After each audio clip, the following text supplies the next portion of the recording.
What if everything you thought you knew about your life was a lie? What if the past you thought was buried came crashing back with a single discovery, shattering your world and revealing a truth you never saw coming? For Christopher Hale, a billionaire CEO, the discovery of a mysterious little girl at his airport sets off a chain of events that forces him to confront the deepest secrets of his past and the family he never knew existed. This is the story of how a man built an empire, but it was love that finally gave him everything he truly needed. Christopher Hale was a man whose name commanded respect, both in the corporate world and beyond. As the CEO of Hale International, a sprawling empire that he had built from the ground up, he was used to being in control. His days were spent navigating boardrooms, negotiating multi-million-dollar deals, and overseeing operations that spanned continents. Success was a constant companion, and he had learned to handle everything with a practiced detachment. The sleek glass walls of his private office in the Hale International Terminal offered a commanding view of the runways below, a world he had shaped from the ashes of his father's bankrupt airfield. He didn't need to look out the window to know what was happening out there.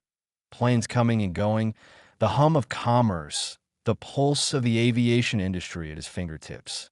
Everything had a place, and everything was meticulously managed. But today, something was different. He stood in the terminal, far from his usual domain, a place where he was seldom seen by anyone outside the realm of business. Gate 27, the farthest corner of the airport, was not where he typically spent his time. He had been there on a rare personal errand, inspecting a security issue that had popped up on his radar.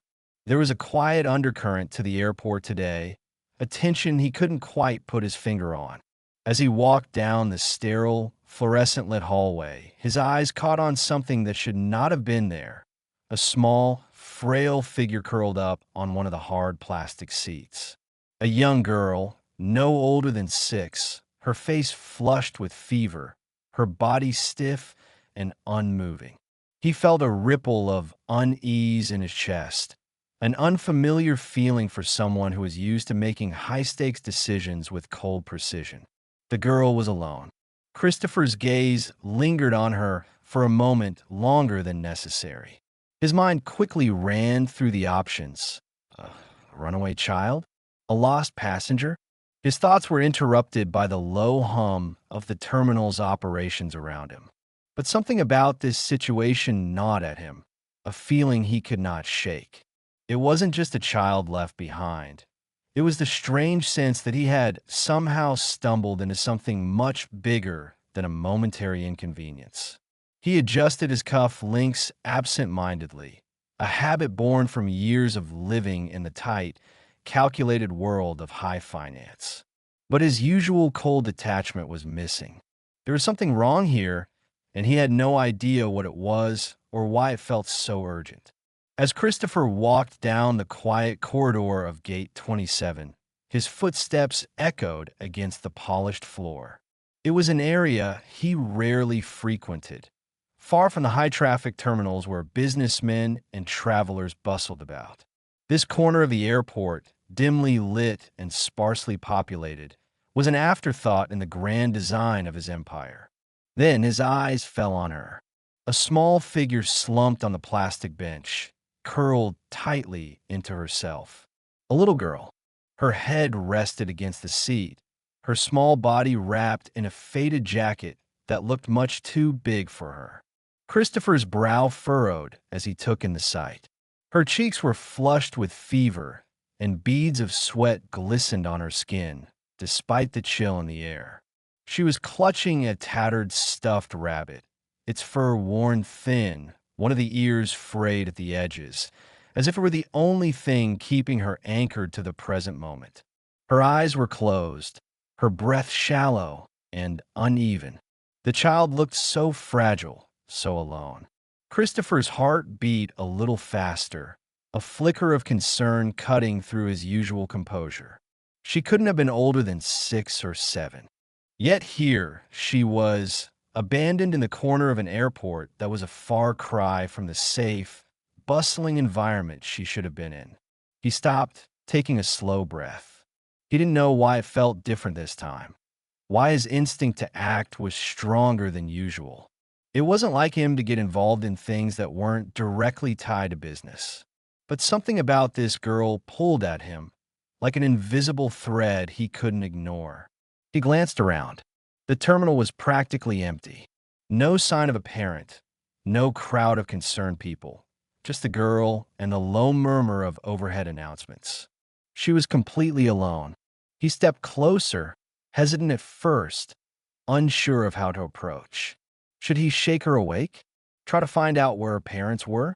Or should he call someone else to take care of it? His usual methodical, calm demeanor was replaced with an unexpected uncertainty. His mind raced with questions, but he felt no closer to answers. As he drew nearer, he saw the way the girl's little body trembled, even in her sleep. Her face was pale, too pale for comfort. She looked as if she hadn't been properly cared for in days. Her clothes mismatched, one sock missing its partner, and her shoes were scuffed and uneven. Christopher's stomach twisted. He had seen many things in his career: billion-dollar deals, cutthroat negotiations, and desperate attempts to maintain control of his empire. But this felt different. He stopped beside her, his presence looming in the silence. Her small, uneven breathing was the only sound in the space. The familiar hum of the terminal was distant now, replaced by the sharp clarity of his own thoughts. Should he wake her, or should he leave it to someone else to deal with? He reached a hand out, hesitating just inches from her forehead. The heat radiating from her skin was unbearable. He could feel the fever as if it was his own. For a moment, he just stood there, unsure. How had this little girl ended up here? Where were her parents? And why did he feel like he was the one who needed to do something about it? Christopher hesitated for a moment longer, his fingers just a hair's breadth away from the girl's fevered forehead. His mind was racing, but his instincts were telling him this was serious, more than just a lost child in need of attention. This girl was sick and badly so. He could feel the heat emanating from her skin, a sickly warmth that made his stomach churn with discomfort. His fingers brushed lightly against her forehead. The temperature was scalding. A wave of unease washed over him. This wasn't just feverish discomfort, it was dangerous. She needed medical attention, and fast. Christopher quickly pulled his hand back, as if the heat had burned him, and scanned the area. Still no sign of anyone looking for her. The girl remained oblivious, her breathing shallow and ragged, as if each breath was a struggle she couldn't win. He crouched down in front of her, trying to get a better look at her face. Her small, round cheeks were flushed with fever, and a thin sheen of sweat coated her forehead. Her lips, cracked and dry, parted slightly with each breath, her body twitching in her sleep. She looked so vulnerable, too fragile for someone left to fend for themselves in a place like this. Christopher's eyes flickered down to her clothes, ill-fitting and worn out. The mismatched shoes, the hole in one of her socks. The stuffed rabbit, threadbare and clutched tightly in her small hands. He couldn't ignore the deep sense of wrongness in the situation. Who was she? How had she ended up here, abandoned, alone, and clearly in distress? The weight of the moment sank in as he crouched lower, his gaze flicking over the girl's frail body. She was so small, barely a whisper in the vastness of the airport. She couldn't have been here long, yet something about her presence felt like it had been stretching for hours, days even. A part of him couldn't help but wonder if she had been left to fend for herself for longer than anyone could have imagined. Christopher's thoughts were interrupted by the soft chime of his phone. It was Officer Daniels. He answered quickly. "Sir, we have no identification on the girl. No ticket, no parents, no bags. We've checked the security footage from the past few hours. She just appeared on camera around 20 minutes ago. No one has been seen with her. It's like she just appeared out of nowhere. Christopher's chest tightened. A wave of unease grew into something heavier, something like fear, settling deep in his gut. There was more to this than just a child in need of help. This felt like a mystery he wasn't prepared for, something that could pull him into a situation beyond his control. Get the medical team down here now. I don't care who's on duty, Christopher said, his voice more forceful than he intended. And shut down this gate. No one in or out. I don't want a whisper of this getting to the media. Understood. Yes, sir, Daniels responded. I'll get on it right away. Christopher stood up and glanced around again, his pulse quickening. There was no one else around. The girl had no identification, no one looking for her, no sign of any adult who should be responsible. Her condition was alarming, and it sent a cold chill down his spine. This was more than just a lost child. It was a situation that didn't add up. And for the first time in a long while, Christopher felt a deep sense of unease, one he couldn't shake. Christopher paced back and forth near the terminal's entrance, his eyes flicking back to the girl every few seconds, watching her fragile form curled up on the bench. The situation was growing more perplexing by the minute, and the unease in his chest only deepened with every passing second. He couldn't shake the feeling that something was terribly wrong. Moments later, Officer Daniels appeared, striding toward Christopher with purpose, his expression grim. The officer, a seasoned member of the airport's security team, was no stranger to unusual situations, but even he seemed troubled by the circumstances. Sir, Daniels began, his voice steady but tinged with concern. We've been reviewing the security footage, and there's nothing unusual leading up to her arrival. No signs of anyone with her, and no ticket has been purchased in her name.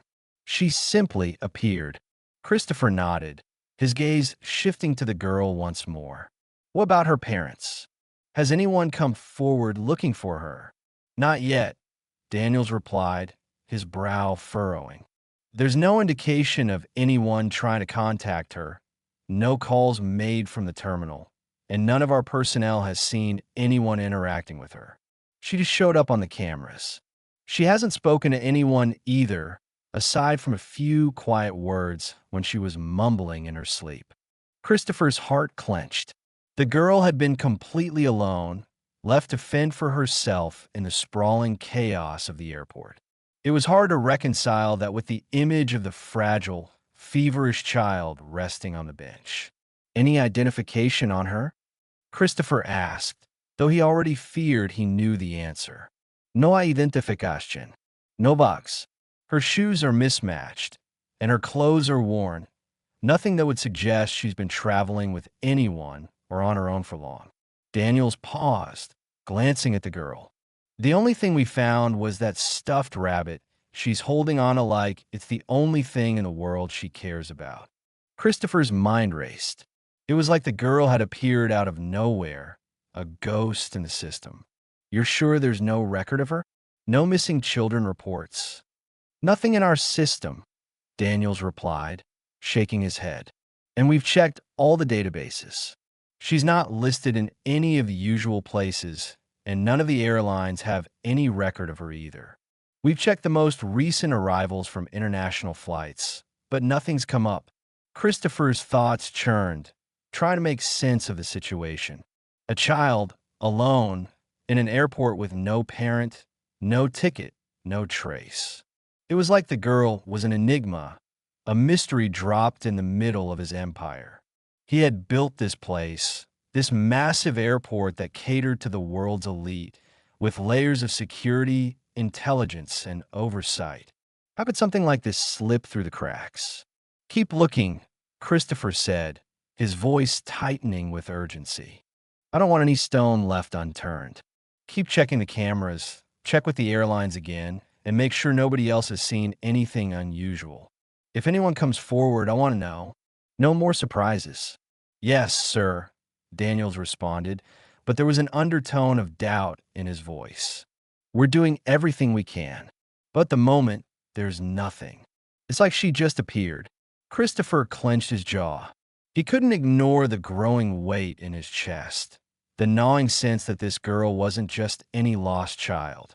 He didn't know why, but something told him this wasn't a coincidence. There had to be a reason she was here, alone and abandoned at his airport.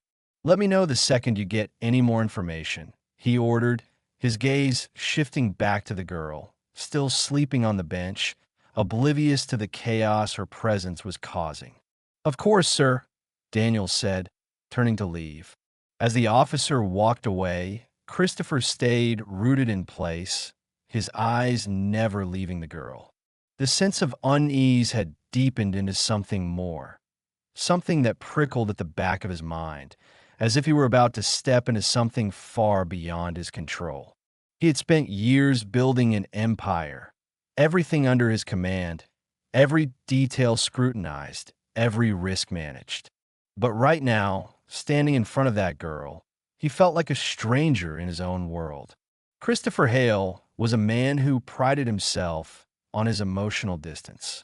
In a world where decisions often meant millions, even billions, he had learned to compartmentalize his feelings, to keep them neatly tucked away while he built his empire. It was the only way to succeed in his world, a world of planes, profits, and power. Emotions were liabilities, and he was a master at locking them away, untouched. But as he stood there, watching the young girl on the bench, something inside him stirred. It was subtle at first, like a crack in the ice, barely noticeable but unmistakable. The girl's feverish face, the way her small body trembled even in her sleep. It was as though she was a living embodiment of vulnerability, something he couldn't ignore. She was just a child, after all. But in that moment, it felt like she represented something far more important, a desperate need for help, for someone to care. Christopher found himself staring at her for longer than he should have, his usual detachment slipping away like a forgotten habit. His mind screamed at him to leave it to others, to let the staff and the medical team handle it. But as the seconds ticked by, he realized he couldn't just walk away. He had always believed that he was different from others, detached, unshakable, focused only on the task at hand. And yet, here he was, standing in front of a child, his mind spinning with questions and concerns that had nothing to do with business. He found himself wondering who she was, why she was here, and most importantly, how she had ended up alone, sick, and scared. His gaze flicked over her again, mismatched shoes, the worn-out stuffed rabbit, her small body wrapped tightly in a coat that was too big. She was burning with fever, her face flushed, lips cracked, barely able to breathe. The sight of her, so fragile and alone, pierced something deep within him, something he thought he had buried long ago. Christopher's chest tightened, and for the first time in years, he felt a surge of something unfamiliar. He couldn't quite place it. Concern, perhaps, or something deeper, more visceral. He was used to managing crises, used to handling situations with precision and logic. But this wasn't one of his operations, one of his high-stakes deals. This was something far more personal. He had dealt with loss before, with sacrifice, with the harsh realities of business. But this was different. The weight of responsibility settled over him, a quiet but undeniable truth that he couldn't ignore.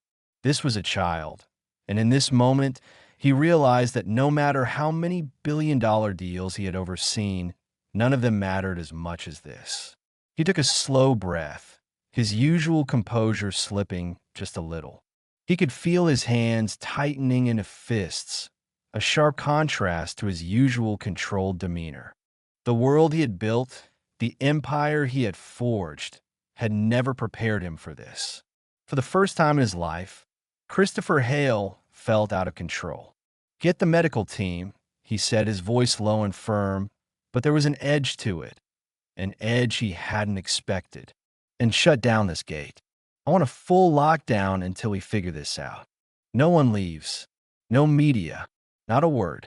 His voice echoed through the empty terminal, but it was clear, purposeful. He was taking charge, but there was no question in his mind. This was no longer just about protocol or business. Something had shifted in him. For the first time, he felt a deep, raw sense of urgency that had nothing to do with his empire. It was about her. As he stepped closer to the bench, the weight of the situation began to settle in. The girl was still unaware of his presence, her small frame shaking under the weight of her fever, her rabbit gripped tightly in her hands. But now, as he stood there, a strange resolve formed within him. No matter the cost, no matter how complicated the situation would become, he wasn't going to walk away. Christopher was a man who usually controlled everything around him. But for the first time, he realized that there were some things that couldn't be controlled, things that called for something more than logic and detachment. In this moment, he understood that what mattered most wasn't the empire he had built, but the life of this child, whose plight had somehow become his responsibility. Christopher barely had time to process the flood of emotions that rushed through him before Officer Daniels returned with the medical team. A pair of paramedics appeared, their faces grim but professional. They quickly assessed the girl, one of them gently touching her forehead, his eyes narrowing as he felt the intense heat radiating from her skin. "She's burning up," the paramedic muttered, his voice low and tense. "We need to get her to the infirmary." "Fast." Christopher nodded sharply. He had already ordered the gate to be locked down, but now the urgency of the situation hit him like a jolt of electricity. This wasn't just some lost child. The fever, the listless way she lay on the bench, it was more than just illness. It was danger, and he wasn't about to let anything happen to her. "Do whatever it takes," Christopher said, his voice firm but quieter now, his usual detachment replaced by something that felt almost protective. The paramedics worked quickly, lifting the girl onto a gurney with practiced ease. She didn't stir, her tiny body limp as they wheeled her away toward the private infirmary wing. Christopher walked beside them, his pace matching theirs, the weight of the responsibility for her care settling more heavily on his shoulders with each step. The infirmary was a clean, sterile room tucked away in a quieter part of the airport, typically reserved for VIPs who needed medical attention on the go. Christopher had ensured the facilities were top-notch, part of his obsession with control and perfection. He'd spared no expense in providing the best for the high-profile guests who passed through his terminal daily. But this wasn't a high-profile guest. This was a child, and the cold, clinical efficiency of the room suddenly felt far too impersonal for her fragile state. The nurses were already at work, setting up 4 drips and attaching monitors to her tiny form. Her breathing was shallow, her chest rising and falling with a wheeze that made Christopher's stomach tighten. A nurse gently wiped the sweat from her forehead with a damp cloth, but it did little to bring down the fever. "She's severely dehydrated," Nurse Clara murmured as she monitored the vitals. She adjusted the settings on the 4, her expression grave. "Temperature's 104 degrees Fahrenheit. If we can't bring it down soon, we're at risk of seizures." Her body is shutting down. Christopher watched, his mind racing. He wasn't used to feeling helpless, especially not in a place he controlled so thoroughly. The urgency in Clara's voice, the quiet tension in the room, it made him realize just how serious the situation was. This wasn't a moment to sit back and observe. He had to act to make sure this child, this stranger, was taken care of. He couldn't afford to let her slip away. He paced the length of the room, his hands now clasped behind his back as the nurses worked with calm precision. Every now and then, his eyes flicked back to the girl's frail figure, still unconscious, her small chest rising and falling in a steady rhythm, though it wasn't nearly enough to reassure him. Her condition's critical, Nurse Clara said again, her voice tight as she reviewed the readings. We need to cool her down, or it could get much worse. Do whatever it takes, Christopher said again, his voice firmer this time, almost desperate. He didn't understand it, why this was so personal for him. He didn't know her. She wasn't his responsibility. Yet, here he was, standing at the center of the storm, willing to throw everything he had at keeping her alive. The minutes ticked by, each one stretching longer than the last. Nurses worked diligently to stabilize her, changing out cold compresses, adjusting the IVs, and running various tests. But despite their best efforts, the girl's condition didn't seem to improve. Her temperature remained dangerously high, and her shallow breathing continued. Christopher stood by, watching, his mind distant yet focused. The sharp, clinical reality of the room was beginning to wear on him. He had been in control of so many things for so long, but here, in this sterile, impersonal room, he was faced with something he couldn't dictate, something that was entirely out of his hands. The girl, whose name he didn't even know, was clinging to life in a way that was terrifyingly raw. For the first time in years, Christopher felt completely out of his depth. His eyes strayed to the small stuffed rabbit still clutched in her hands, the toy looking even more out of place in the cold, clinical environment. He felt a pang of something that felt too much like guilt or perhaps fear for what might happen to her. He couldn't let this child slip through his fingers, not without doing everything in his power to help her. Keep me updated, he told Clara, his voice low, a quiet determination settling in. I want to know the second anything changes. Yes, sir, she replied, nodding. But even she couldn't hide the concern in her eyes as she continued to work. Christopher could tell that, despite their expertise, this was a situation they hadn't expected. For all his years of building an empire and facing challenges head-on, this moment felt like the most fragile one of all. The girl's life was hanging in the balance, and for the first time, Christopher realized he might not be able to control the outcome. All he could do was wait, pray that the medical team's efforts would be enough, and hope that somehow the fragile little girl in front of him would survive this. Christopher stood near the door, his eyes fixed on the girl as Nurse Clara continued her work. The room was quiet except for the soft beeping of the heart monitor and the murmur of the nurses as they carefully adjusted her for and monitored her vitals. He felt helpless, something he was not accustomed to. His empire had been built on control, but this was beyond his control.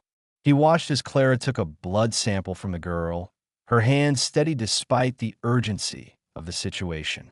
A few moments passed before she looked up from the test results, her expression changing ever so slightly. Mr. Hale, she said quietly, her voice tinged with an odd sense of hesitation. I just ran her blood panel. There's something unusual here. Christopher's eyes snapped to hers, his heart skipping a beat. He didn't know why, but the unease inside him suddenly deepened. What is it? Clara was holding a small sheet of paper in her hand, staring at the results with a mixture of curiosity and something else he couldn't place. She hesitated for a moment before speaking again, her voice a little softer. Her blood type, it's AB negative. Christopher felt a sudden, inexplicable tightening in his chest. AB negative was rare, very rare. His mind ran through the possibilities, but his body was already reacting, as though it understood something his brain hadn't fully processed yet. He took a step forward, drawn to her, a strange weight settling in the pit of his stomach. AB negative, he repeated, the words sounding foreign to him despite their familiarity. Are you sure?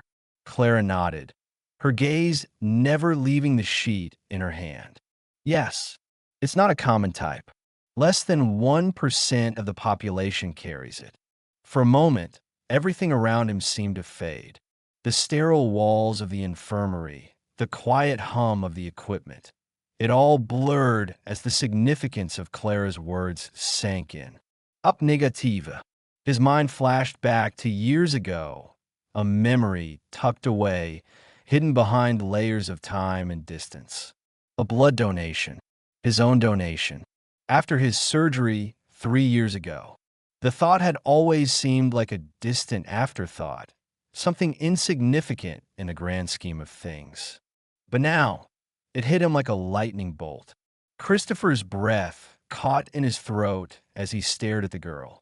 His eyes shifted to her small, feverish face, her chest rising and falling with the faintest of breaths. The connection wasn't just a medical fact, it was personal, a startling, impossible link that pulled at something deep inside him. Her blood type, Christopher murmured, the words barely audible, as if he were speaking to himself. He couldn't tear his gaze away from the girl. It's the same as mine. Clara looked at him, a hint of recognition crossing her features. You're AB negative too, Mr. Hale. He nodded slowly, unable to speak for a moment. His mind was reeling. The possibility was too much to process, yet it was staring him right in the face. The girl, this fragile, feverish child, her blood type matched his own. He reached out, his hand trembling slightly, and picked up the blood report from Clara's desk. His eyes scanned the numbers, but his mind was far away, lost in the implications of what this meant. The connection was too specific to ignore, too much of a coincidence. He turned to Clara, his voice steady but laced with the urgency he could no longer hide. How many people in this country have AB negative blood? Not many, Clara replied. It's one of the rarest types, and the system flags it when there's a match, especially with paternity cases. It doesn't mean anything definitive, but it's, she paused, looking at Christopher with a flicker of understanding in her eyes.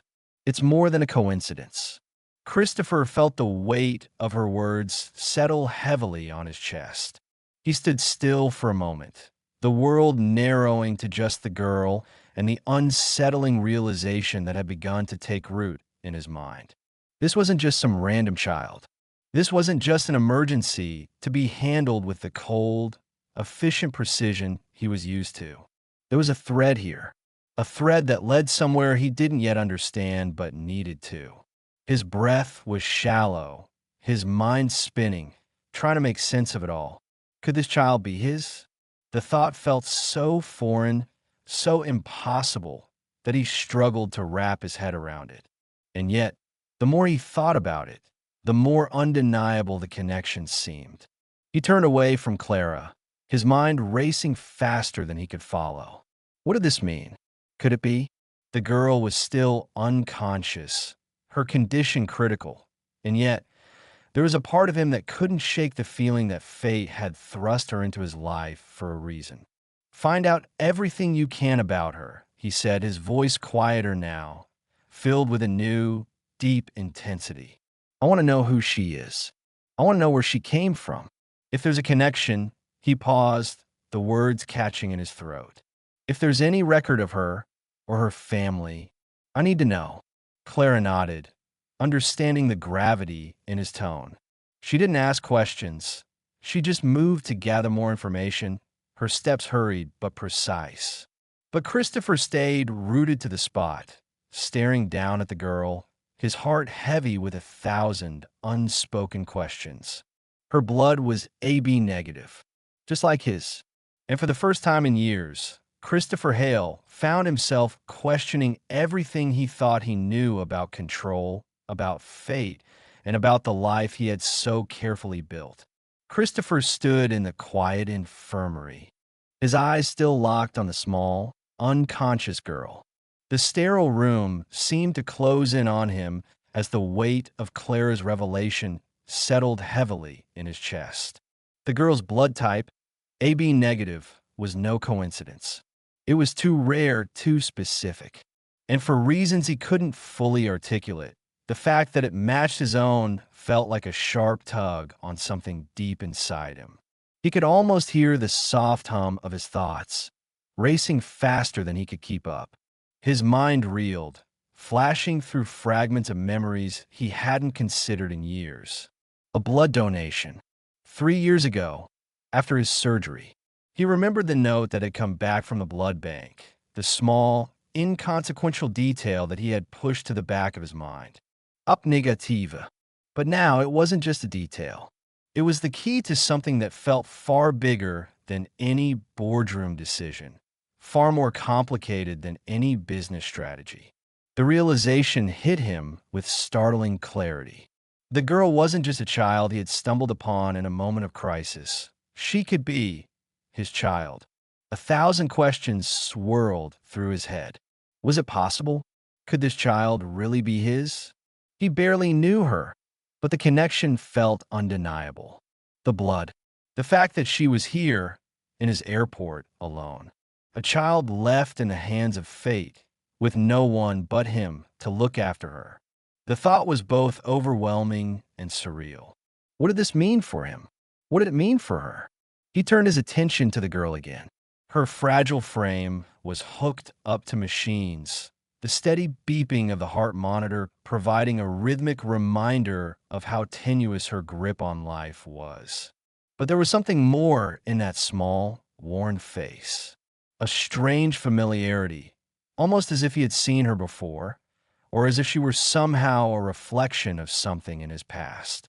The shape of her face, her round cheeks, the way she clutched the stuffed rabbit so tightly. No, he thought, forcing the idea from his mind. This wasn't the time to indulge in irrational thoughts. He had built an empire on logic, on facts. But this was different. The pull was there, even if he didn't want to admit it. He couldn't shake the feeling that he had been connected to this girl long before he'd ever known she existed.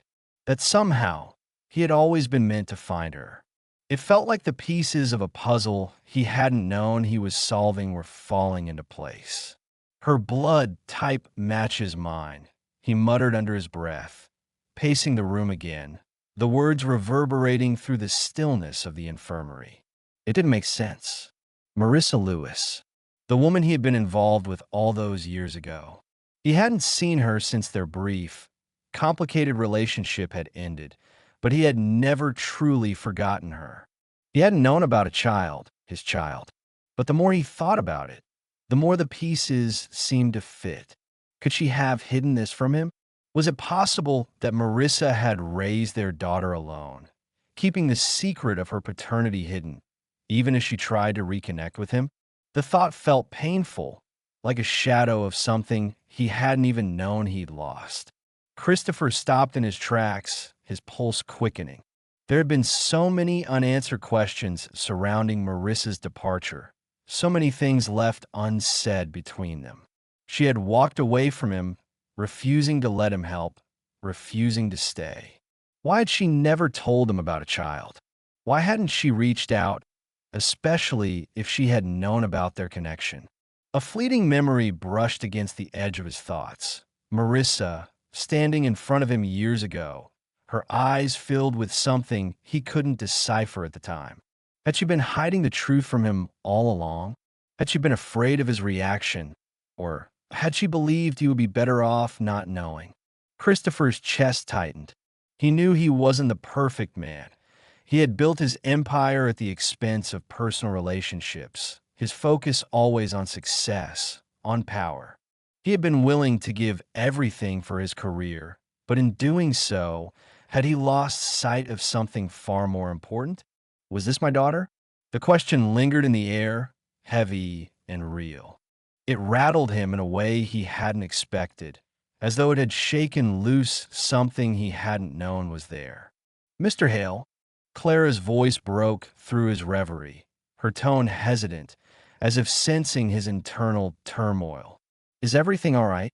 Christopher blinked, shaking his head as if to clear away the fog that had settled over him. He took a breath, his gaze returning to the girl on the bed.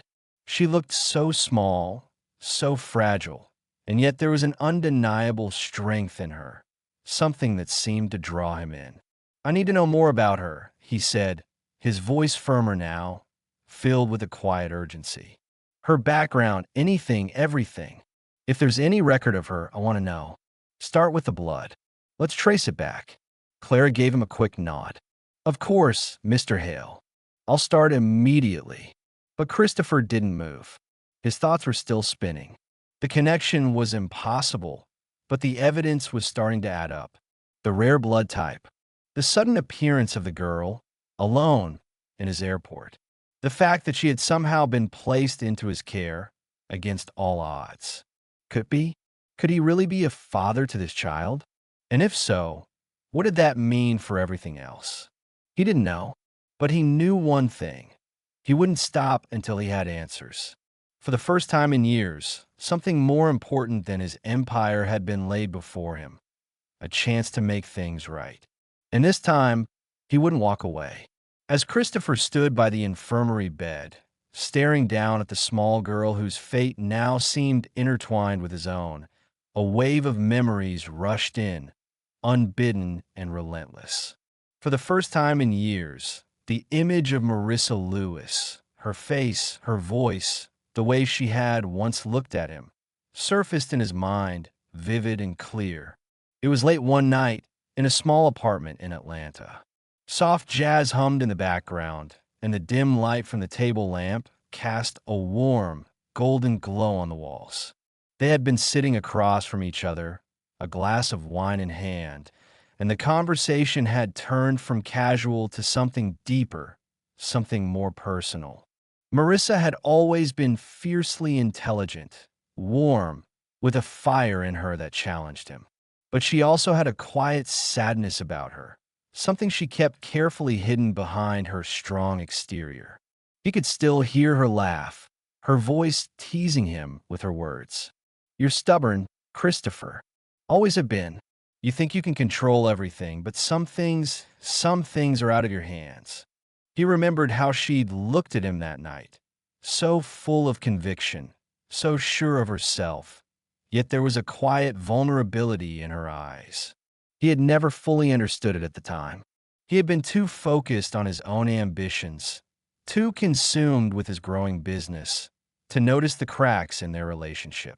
She had been the one to walk away, the one to put up walls he couldn't break down. She had left without so much as a word about what had really happened between them.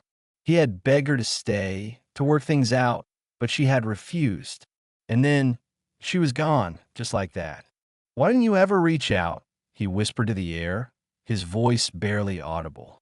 "Why didn't you tell me?" The unanswered questions that had lingered for years suddenly felt unbearable.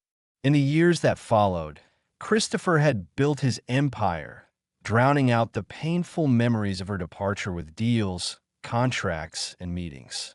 But he had never really moved on from her. Not completely. She had been different from anyone he had ever known. She challenged him in ways no one else had. Their connection had been undeniable, but it had been short-lived. The more he thought about it, the more he realized how much he had taken her for granted, how much he had been blinded by his own success to truly understand what mattered. The memory of that night in Atlanta, the warmth of her presence, the way she had looked at him like she was seeing through him, shook him to his core. Could she have hidden something from him? Could she have been pregnant with his child all those years ago, and yet never told him? The idea felt impossible. But as the minutes ticked by in the sterile, quiet room, he couldn't push it away. He had never asked her about the future, about what she had wanted. She had never given him that chance. As the days wore on, it became clear that her absence from his life was no coincidence. She had deliberately shut him out. And yet, in the back of his mind, he had always wondered, could he have been a father without even knowing it? Now, with the discovery of the girl's blood type, his world seemed to tilt. He was standing at the precipice of a past he had buried deep, and everything he had built, his empire, his persona, seemed fragile in comparison to this. The possibility that this little girl could be his daughter was too much for him to fully grasp. And yet, he couldn't shake the feeling that fate had brought them together. His heart pounded in his chest. Marissa had been so sure of herself, so certain in her decisions. But had she made the right choice? Had she done what was best for their child? Or had she made a mistake by keeping him in the dark? The thought of a child, his child, hidden from him all these years filled him with anger and guilt in equal measure. Could he have been a better man for her? Could he have been the father he never had the chance to be? And yet, in the quiet corners of his mind, he couldn't help but wonder.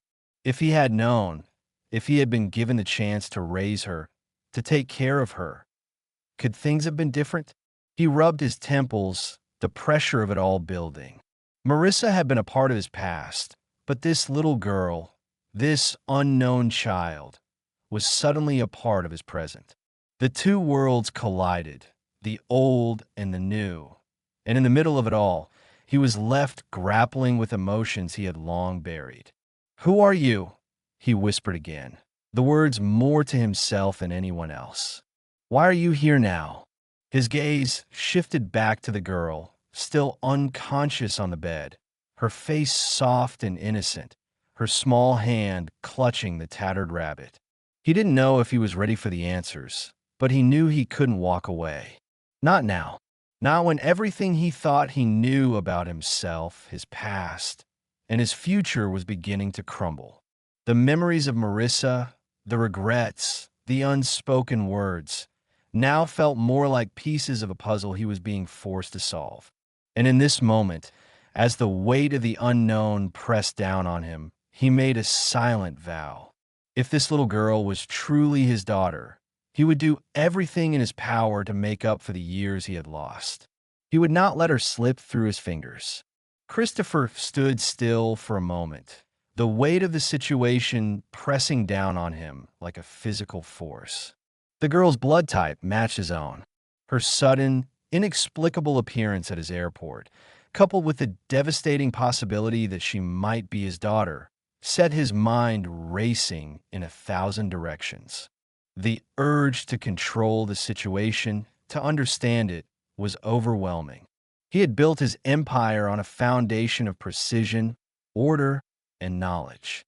But now, faced with a child he barely knew and a past that refused to stay buried, he felt a growing sense of urgency to uncover the truth. His eyes flicked to Officer Daniels, who was standing near the door, waiting for direction. "Daniels," Christopher said, his voice steady but filled with an edge of determination. "I want a full review of all security footage from the last 12 hours. Everything. Gate 27, Gate 8, and any other cameras near the entrances, terminals, or private areas. I need to know exactly how she got here, who she was with, and where she came from." Daniels nodded quickly, his face set in a look of professionalism, though there was a flicker of concern in his eyes. He understood the gravity of the situation, the stakes that were now on the table. "Yes, sir," Daniels replied. "I'll get on it right away." Christopher didn't need to say more. He had been involved in enough high-level security operations and investigations over the years to know how thorough the airport security system was. Every corner of the terminal was covered by cameras. The footage would tell him everything, or at least it should, as Daniels moved to make the necessary calls. Christopher turned his attention back to the girl. She lay on the bed, still unconscious but stable for now, her small hand gripping the stuffed rabbit tightly. He couldn't shake the thought that she was somehow tied to him. The blood, the connection. It was undeniable, and it was dragging him deeper into a storm he wasn't sure he was ready to face. Minutes later, Daniels returned with a tablet in hand, the screen already filled with security footage. "How about the footage, sir? It's been pulled from all relevant cameras." He handed the tablet over to Christopher, who took it with a quick, practice motion. The video feed played out in real time. The first shots were of the busy terminals, the usual hustle and bustle of passengers moving through security, hurrying toward their gates, lost in their own worlds. But then, Christopher's eyes locked onto something. There, in the footage from Gate 27, was the little girl, small and alone, standing at the gate. The timestamp on the screen read 10:45 a.m. She was looking around, almost lost, but there was no sign of anyone with her. Christopher's breath caught in his chest as he watched the footage more closely. The girl, no older than 6, seemed confused. She wandered around aimlessly, clutching the stuffed rabbit in her hands. Then, she stopped, briefly turned to face the security cameras, and sat down on one of the hard plastic chairs in the terminal, curling up with the rabbit as though waiting for someone who never arrived. "She's alone," Christopher murmured, his voice almost a whisper. The sense of unease deepened. If she had been alone for that long, why hadn't anyone noticed? The footage continued to play, showing the girl sitting in the terminal for an hour, perhaps more, with no one approaching her, no one acknowledging her presence. Then, around 11:30 a.m., a shift change occurred in the security office, and the camera feed continued with little interruption. But it was the footage from Gate 8 that caught Christopher's attention next. The timestamp marked a few minutes before the girl had arrived at Gate 27. There, in the corner of the screen, was a figure, a man. He appeared out of nowhere, blending in with the crowd like a shadow. He moved quickly toward the back of the terminal, disappearing into a restricted area where no passengers should have been. The footage was grainy, the man's features obscured by the low lighting, but Christopher could see enough. The figure was wearing a dark suit, looking almost out of place among the more casual travelers. Christopher's mind raced. The man had entered an area where he shouldn't have been. What had he been doing there? Had he seen the girl? Had he been involved in her arrival?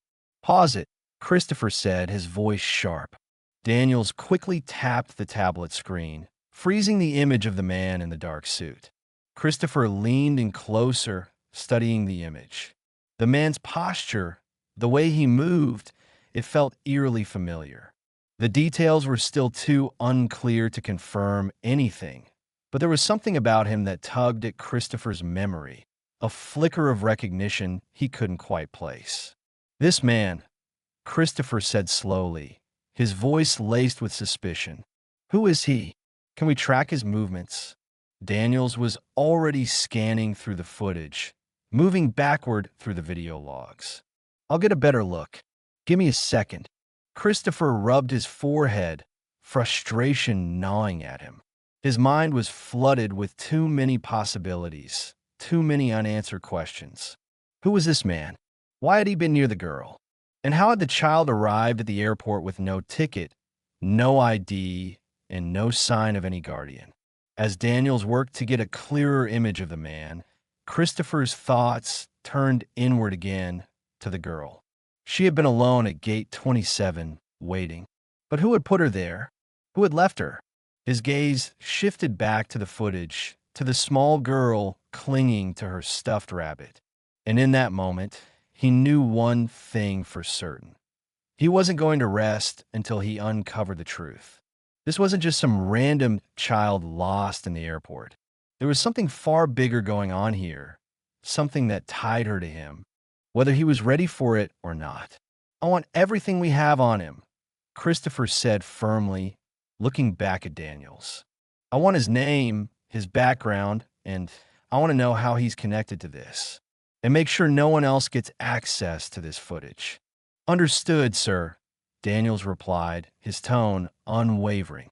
As Daniels worked to dig deeper, Christopher stood at the window, watching the planes taxiing along the tarmac, unaware of the storm that was brewing in his own life. He didn't know where this would lead or how far it would go, but one thing was certain: nothing in his world would ever be the same again. Christopher had barely begun to process the unsettling footage when the door to the infirmary creaked open. Officer Daniels entered, followed by Rosa, the cleaning supervisor who had worked at the airport for years. She was a quiet woman, reliable and efficient, known for her discreet nature and keen eye for detail. When she stepped into the room, her expression was serious, her usual warmth replaced by an unmistakable tension. "Mr. Hale," she said, her voice calm but laced with concern. I thought you might want to hear this. I saw the girl. I saw her earlier, and, well, I think you should know. Christopher's gaze snapped to her. What do you know, Rosa? He asked, his voice sharp with urgency. He had a gut feeling that whatever she was about to say would change everything. Rosa hesitated for a moment, as though weighing her words carefully. She took a step closer, her eyes briefly flicking to the unconscious girl in the bed before meeting Christopher's gaze. I've seen her around the gates the last few days, Rosa began slowly. Always alone. She'd sit by herself, sometimes near gate 8, sometimes by gate 27. She never caused trouble, never asked for help, just waited. Christopher felt his pulse quicken. She'd been here for days? How had no one noticed her until now?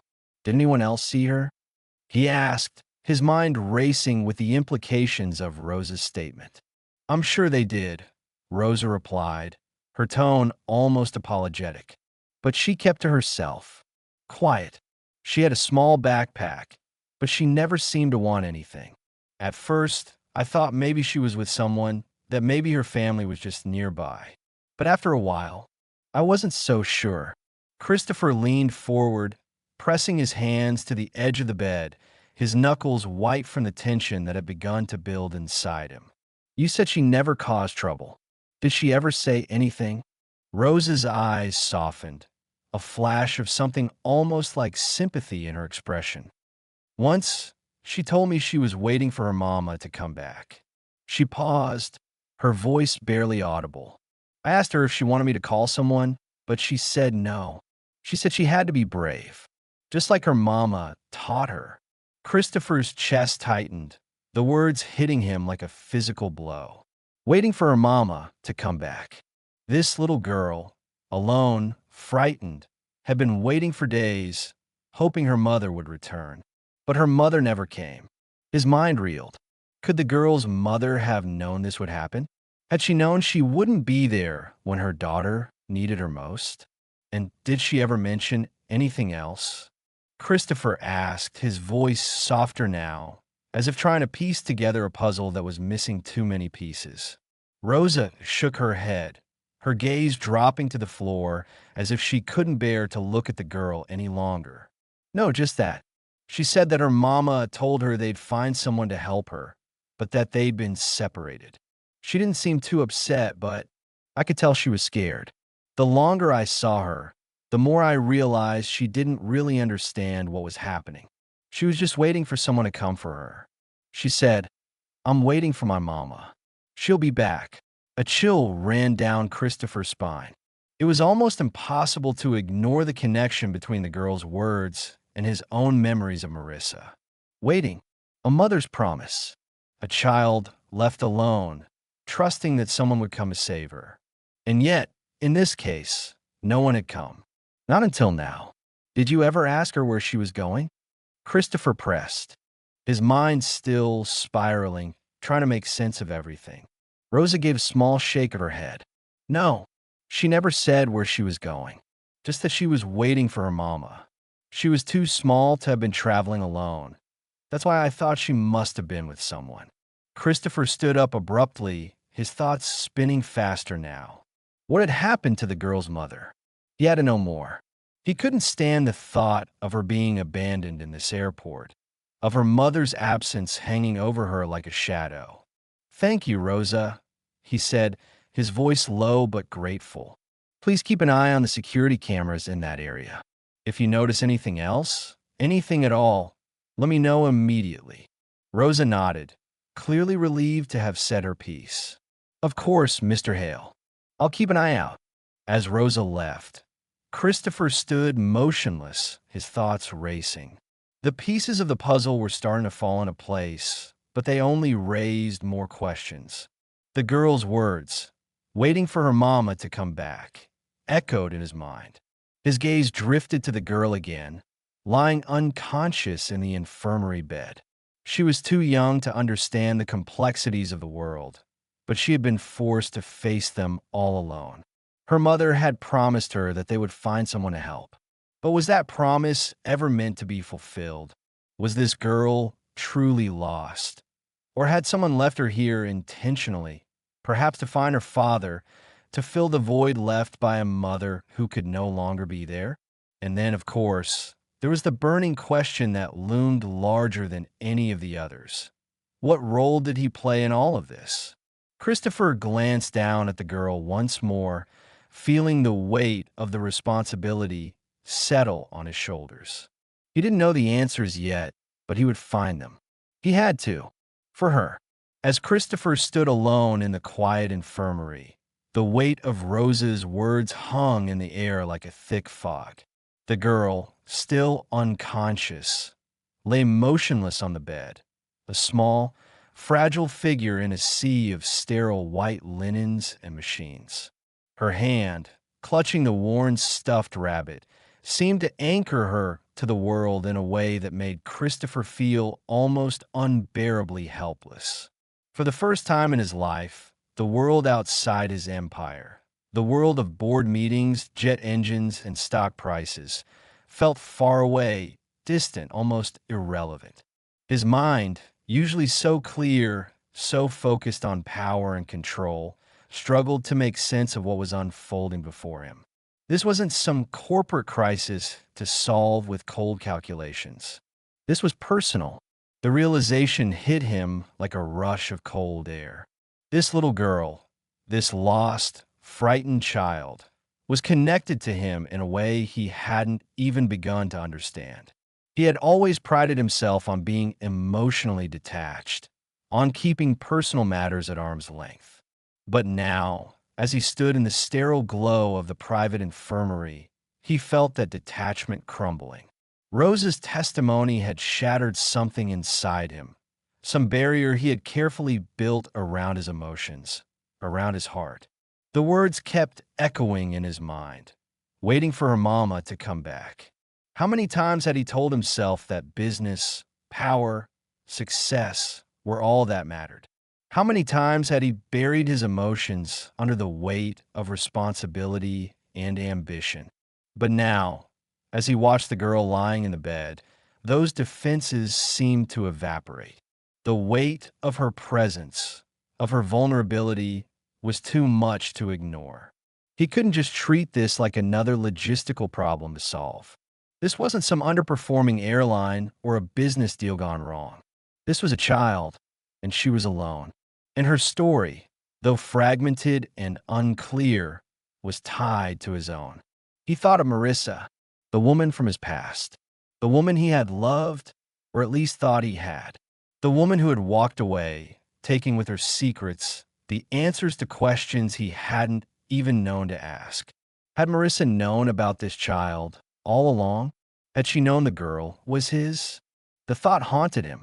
In the past, Christopher had never let personal emotions interfere with his work. He had been ruthless when necessary, single-minded in his pursuit of success. But this was different. He could feel it deep in his bones. The fact that this girl might be his daughter, his flesh and blood, had cracked something inside him. He wasn't just a businessman anymore. He wasn't just Christopher Hale, the billionaire CEO who had built an empire. For the first time in years, he was someone's father. The word felt foreign and heavy. He hadn't been prepared for it. His mind raced through 1,000 possibilities. How could he have missed this? Could he have done something differently? Had he been blind to what was right in front of him? There was so much he didn't know, so much he needed to understand. The weight of the girl's quiet presence in the room seemed to grow heavier, more pressing. His thoughts began to spiral, but then, with an almost imperceptible shift, Christopher took a deep breath. His shoulders relaxed slightly, the tension that had been building inside him easing, just a fraction. Focus, he told himself. You don't have answers yet, but you will. He moved toward the bed, standing beside it for a long moment. He looked at her, her small, delicate face, flushed with fever. Her hand still held the stuffed rabbit, as if it were the only thing keeping her grounded in a world that had clearly abandoned her.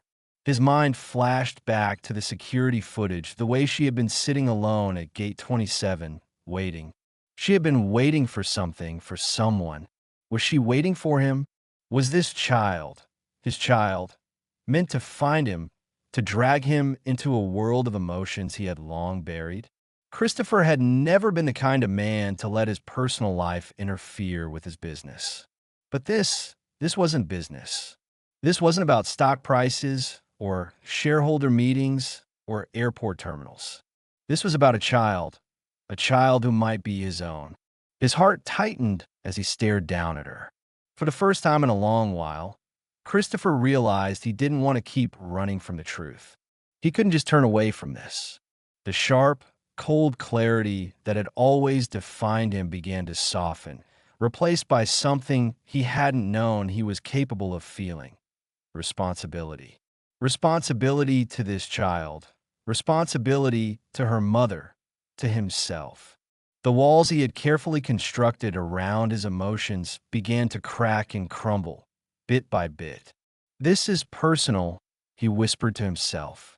It wasn't just about finding the girl's mother or untangling the mess of his past.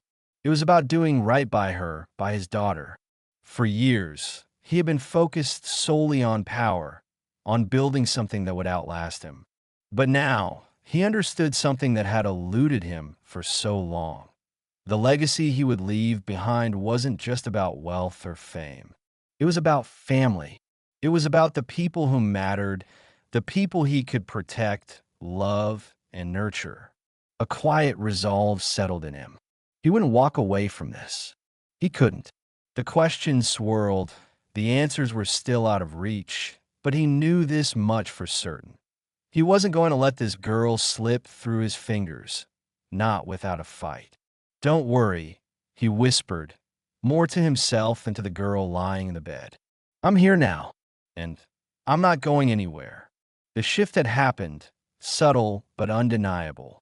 Christopher Hale, the man who had built an empire of steel and stone, was now a father, whether he was ready for it or not. And he would face whatever came next, not as a businessman, but as a father who would protect his child. Christopher sat in his private office, the weight of the discovery pressing on him as he sifted through the files on his desk. The girl, Anna, was still in the infirmary, her condition stabilizing, but the questions surrounding her continued to mount. Every step he took in uncovering the truth only led to more unanswered questions. His mind kept returning to Marissa, her absence, her secrets, and now, this child. His assistant, Carter, had been digging into Marissa's past at Christopher's request, trying to connect the dots between the woman he had once loved and the girl lying unconscious in the hospital bed. After hours of research, Carter had returned with a dossier that was more than just a collection of facts. It was a map of a life hidden, one that Marissa had carefully shielded from him. Christopher flipped open the folder, his heart pounding in his chest. There were records, old addresses, phone numbers, all things he had never known about her. The name he knew her by, Marissa Lewis, wasn't the one she had used in the years leading up to her death. "Carter," Christopher said, his voice steady but tinged with urgency. "Tell me what you found."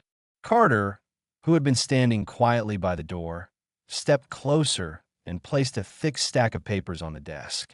"She went by a different name for most of her time after she left you, sir. Marissa Lewis was an alias. After you two separated, she took on the name Carter. Marissa Carter." Christopher's mind raced. Carter. His brain quickly made the connection, but he couldn't make sense of it. Why would she change her name? Why go to such lengths to keep her life a secret from him? "There's more," Carter continued. "She had been living in Denver for the last few years under the name Marissa Carter. She worked as a part-time bookkeeper and lived in a modest apartment. She didn't have much, but she was building a life, one that didn't include you." Christopher's jaw tightened as he processed the information. A new name, a new life. She had completely cut ties with him. It was hard to fathom. Had she really wanted nothing to do with me? The thought stung more than he expected. But then, Carter hesitated. There's a child. Anna. She listed Anna as her emergency contact on all of her documents. She was raising her alone. Christopher felt the ground shift beneath him. Marissa had a daughter. His daughter. And she had kept her hidden, protected perhaps, but hidden all the same. Why had she never reached out? Why hadn't she told him about Anna? Anything else? Christopher asked, his voice quieter now, the gravity of the situation sinking in. Carter nodded. I also found a police report about Marissa's accident. She died in a car crash outside Boulder, Colorado, 2 years ago. Single vehicle. No foul play suspected, but the report is unsettling. Christopher's chest tightened. Marissa was gone. The finality of it hit him hard, as if a door to the past had slammed shut. The woman he had once known, the woman who had walked away from him without a word, was gone. And with her death, the answers he had longed for, answers he had never even known he needed, had been buried along with her. And Anna? Christopher's voice barely rose above a whisper. What happened to her after the accident? Carter paused, flipping through the documents before finding a sheet of paper marked with a small red stamp. It's all in here. Anna was placed in temporary foster care after Marissa's death. The caseworker's report shows that she was confused, traumatized, but she mentioned you, sir. Christopher's heart skipped a beat. Anna had mentioned me? It was the first real connection he had with the child, the first tangible proof that she had some awareness of who he was. Tell me, he urged, leaning forward, almost impatient. Carter continued. According to the report, Anna told the social worker that her mama had said, "We're going to find someone kind, someone who can help us." She said her mama had always believed you would take care of her, take care of them both. But after Marissa passed, there was no one left. The words hit Christopher like a blow to the chest. Marissa had known, all along, that he was Anna's father. She had told the child that they would come to him. She had believed in me. The realization stung in ways Christopher hadn't expected. She knew, but she never told me, he muttered to himself. She kept it from me.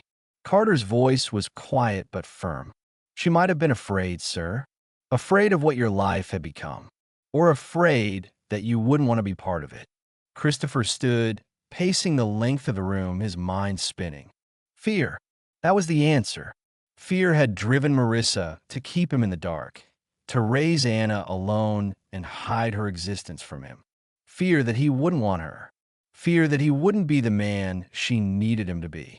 Christopher's hands clenched into fists at his sides. He had been so focused on his career, on building something that would outlast him, that he hadn't even considered that the most important part of his life, the part that would define him beyond the empire he had created, had been left to chance. I can't believe this, he whispered, the weight of it all settling on his shoulders. I never got the chance to be there for them. For her.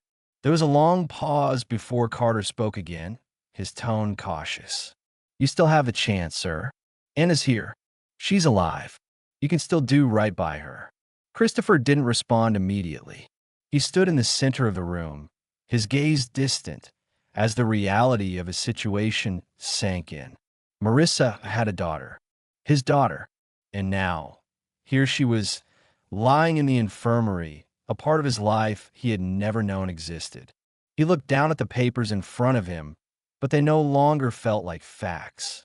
They felt like the pieces of a story that was far from finished, one he had to make sense of. It was no longer about business, about keeping the empire running. It was about being a father to this child, about giving her the life she deserved. Christopher exhaled deeply, his mind clearer than it had been all day. I want everything we have on Marissa, all the files, all the reports. I need to know everything about her and everything about Anna. Carter nodded. I'll get on it, sir. Christopher turned away from the desk, his gaze moving toward the window that overlooked the airport terminal. The planes outside sat motionless, but his mind was in motion, his thoughts racing faster than he could process. Marissa's past, the life she had led without him, was now a part of his reality. He couldn't change the past, but he could shape the future. And if Anna was his daughter, he would do whatever it took to give her the future Marissa had envisioned for her. With a deep breath, Christopher turned back to Carter, his voice steady, more resolute than ever. Give me everything. I need to know who she was, and I need to know who I am to her. As the hours passed, the weight of the situation settled even deeper into Christopher's chest. His mind kept returning to the most startling revelation, the girl's blood type. AB negative, the rarest of the rare.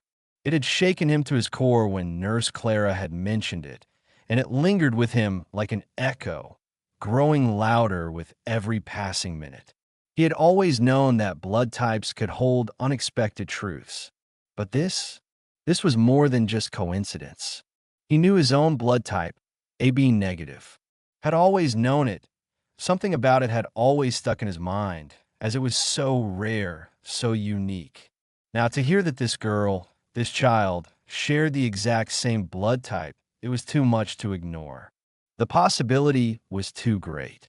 The connection was undeniable. Christopher's thoughts spun in a million directions, and though he had told himself to stay calm, to focus on the facts, everything felt like it was spiraling beyond his control.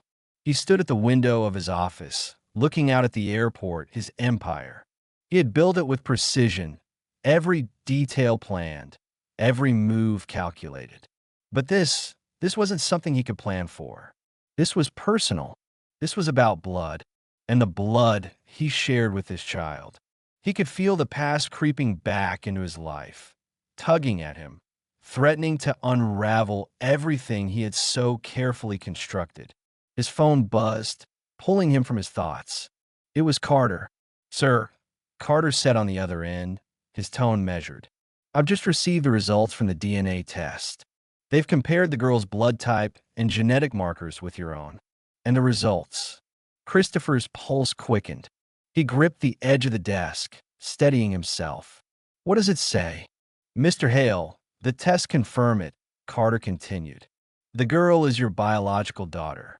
Christopher's world seemed to stop. His breath caught in his throat as the words hung in the air between them. His daughter. The revelation felt surreal, almost like a dream. How could it be? The girl, Anna, had been a stranger to him, and yet now she was undeniably tied to him by blood. A child he hadn't known existed. Someone who had lived her life without him, and yet now, here she was, right in front of him.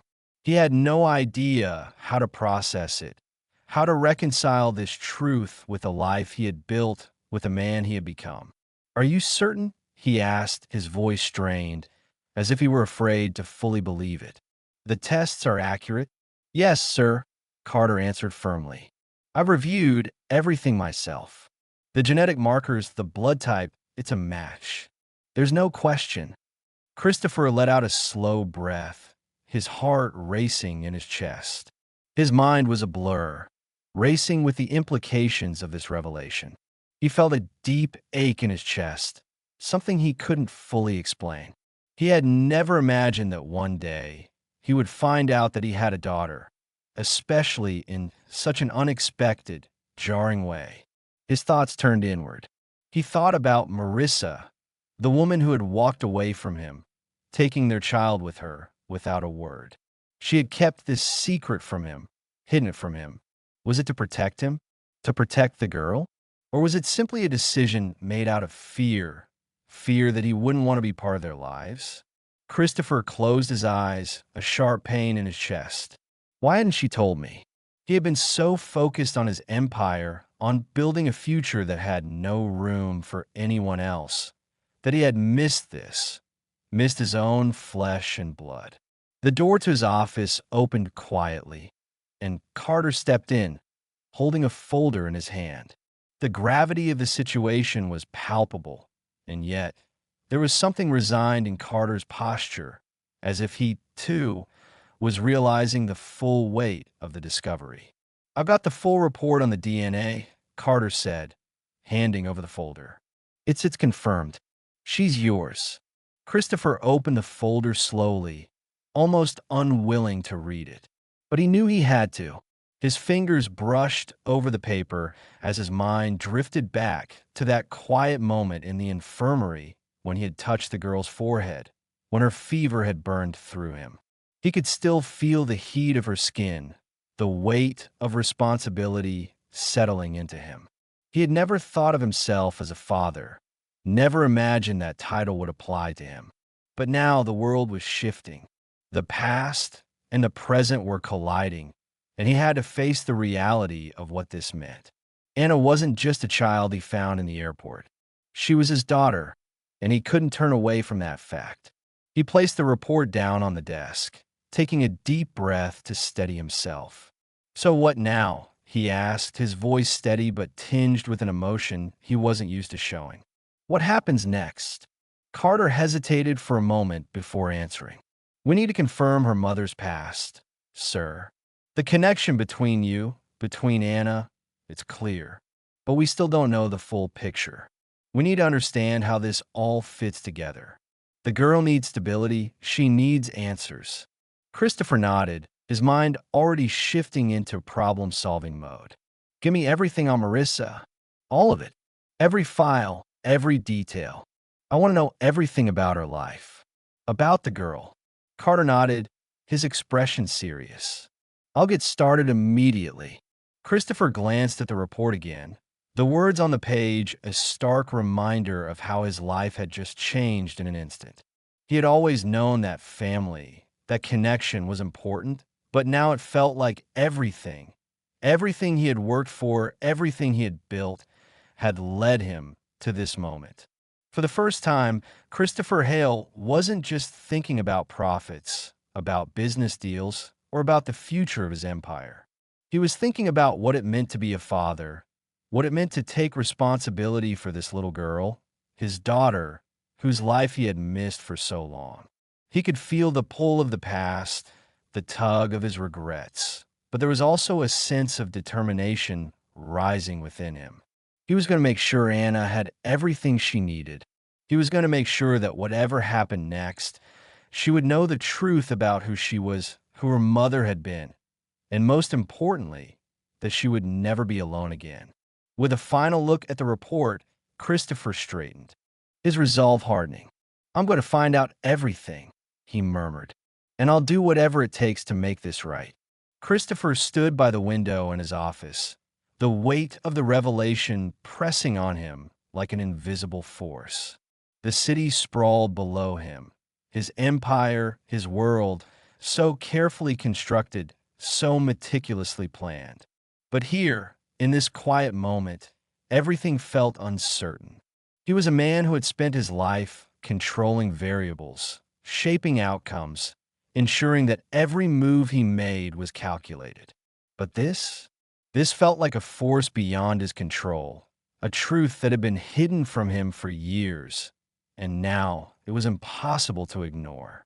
The DNA results had been conclusive. The girl was his daughter. But with that discovery came a flood of questions, and no matter how hard he tried to push them away, they consumed him. Why hadn't she told me? The question repeated in his mind like a drumbeat.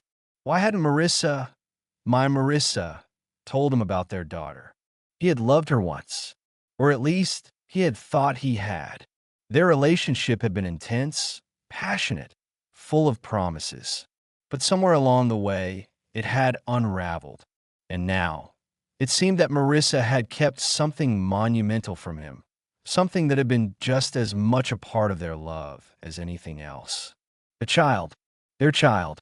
Was it betrayal, fear, or perhaps something more complicated, something that only she had truly understood? He couldn't stop thinking about it. He had been so focused on building his empire, so obsessed with success, that he hadn't even noticed the growing distance between them.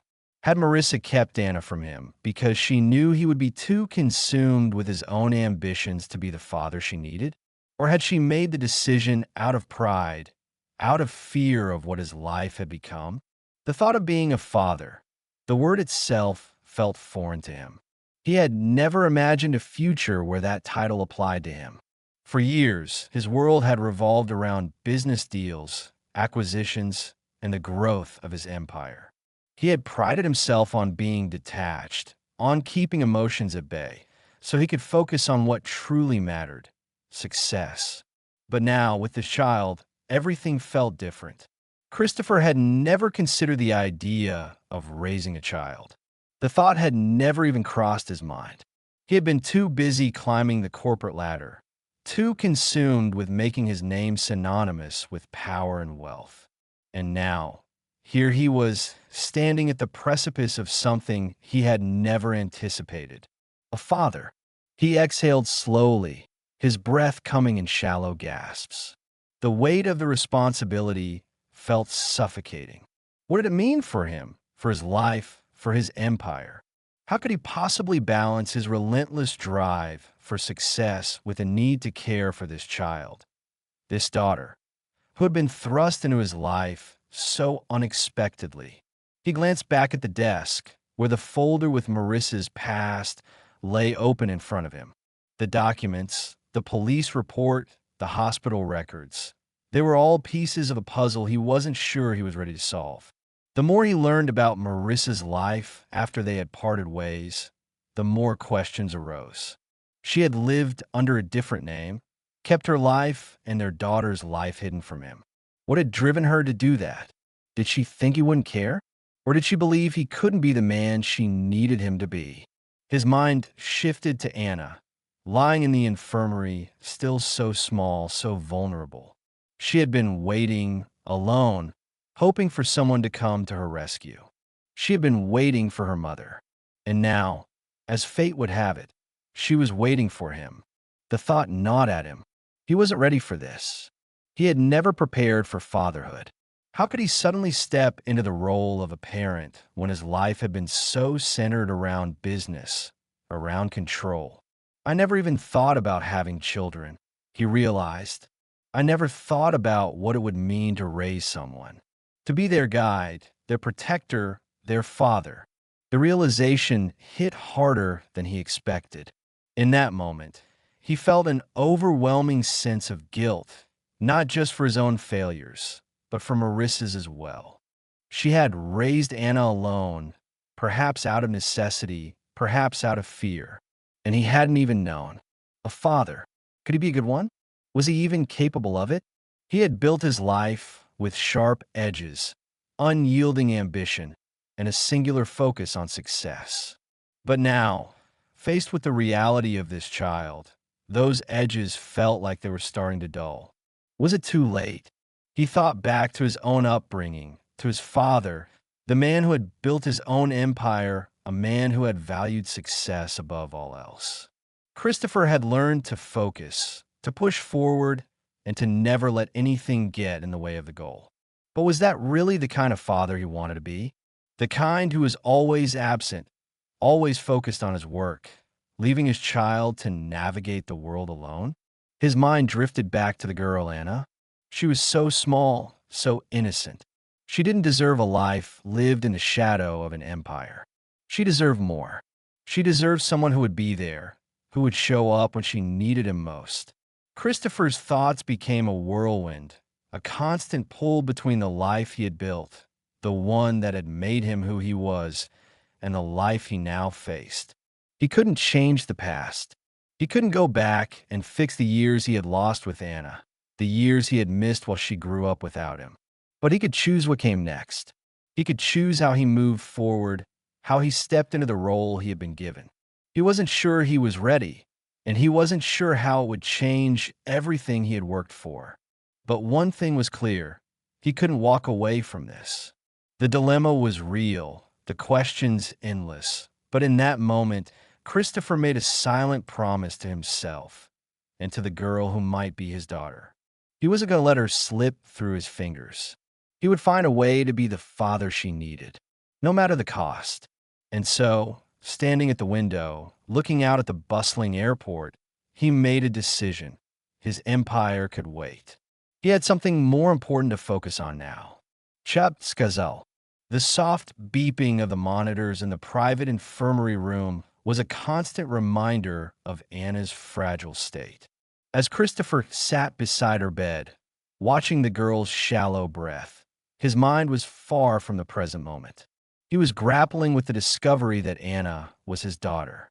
The more he learned about her, the more his heart ached with confusion, regret, and an overwhelming need to understand everything.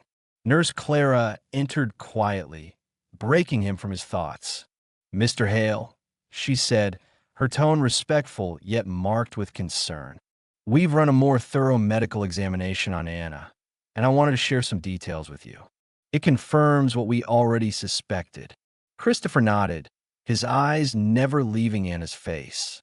"Go ahead," he urged, though he already knew what the nurse was about to say. Still, hearing it confirmed made the truth hit harder.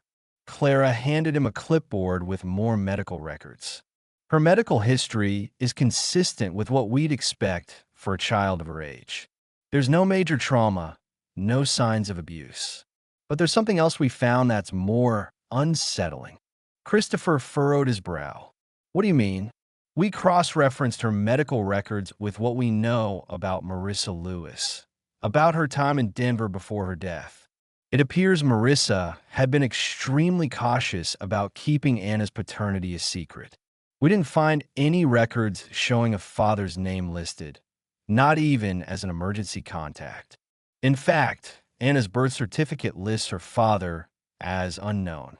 The words hung in the air, the weight of them sinking into Christopher's chest. He felt a tightness in his throat. Why had she hidden this from him? "Why would she do that?" he asked, his voice barely above a whisper. "Why would Marissa go to such lengths to conceal Anna's father?" Clara shifted uncomfortably, a look of sympathy in her eyes. "It's not entirely uncommon for women in difficult situations to protect their children from what they perceive as a potential threat. Perhaps Marissa feared how things might play out if you became involved. Maybe she wanted to spare Anna from whatever complications a relationship with you might have caused." Christopher stared at the girl, his mind racing. Marissa had known he was Anna's father. He was certain of that now. She had even mentioned him to the social worker, calling him the one who could help them. But she had never contacted him, never reached out. The secrecy was too deliberate, too calculated. He couldn't ignore the possibility that Marissa had made a choice to protect her daughter from something. Maybe from him. He closed his eyes briefly, recalling the years he had spent consumed with his career. His ambitions had always come first. He had never even considered what Marissa might have gone through after they parted ways. And now, the pain of his ignorance felt like a weight he wasn't sure he could carry. Had he been blind to what Marissa needed? Had he failed her? "Do we know anything else?"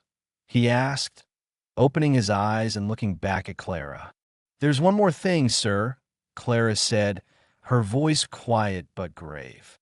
"We found records that show Marissa had been in contact with a legal advisor. Not for any criminal reasons, but there were discussions regarding paternity, inheritance, and the child's future. It seems she had already considered the possibility that you would be involved at some point." Christopher's stomach tightened. The idea that Marissa had kept Anna from him, even when she had clearly planned for the possibility of him being in the picture, left him with a deep sense of betrayal. Had she never trusted him enough to let him be a part of Anna's life? Or had she simply been afraid of what it would cost to have him involved? Could it be possible that she was afraid of how I would react? Christopher asked, his voice barely above a whisper. Afraid of what it would mean for her or for Anna? Clara hesitated before answering. "It's certainly a possibility, sir. Sometimes, the circumstances of a relationship, especially one like yours with Marissa, can lead people to make decisions they feel are in the best interest of their child. But whether or not it was the right decision, well, that's something only Marissa could have explained." Christopher leaned back in his chair, his thoughts swirling.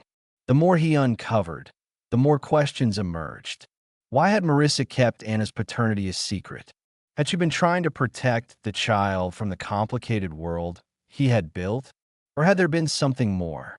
Something darker? He thought about the years he had spent building his empire. In all that time, he had never stopped to consider that there might be people, real people, affected by his success. His focus had always been on the next deal, the next acquisition. But now, staring down at Anna, a little girl who was the product of a relationship he had once cherished, he realized how little he had understood the world beyond his business. And there was still so much he didn't understand. She deserves more than this, he whispered to himself, his voice filled with resolve.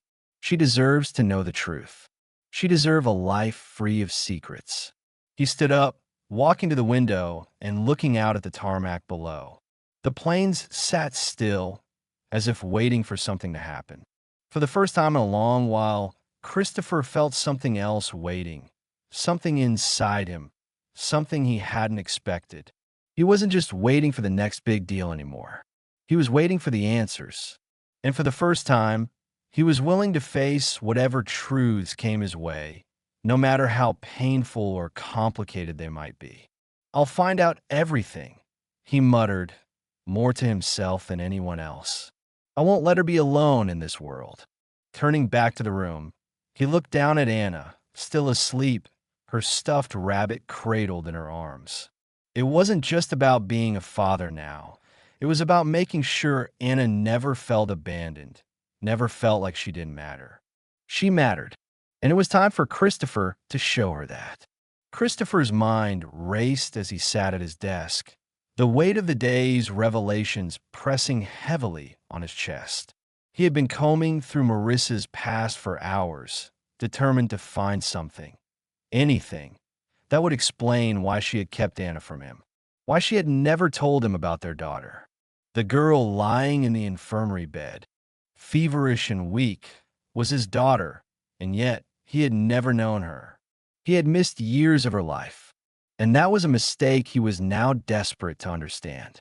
He stared at the folder on his desk, the one filled with documents about Marissa, her records, her history, every scrap of information that could give him a glimpse into the woman she had become after they had parted ways.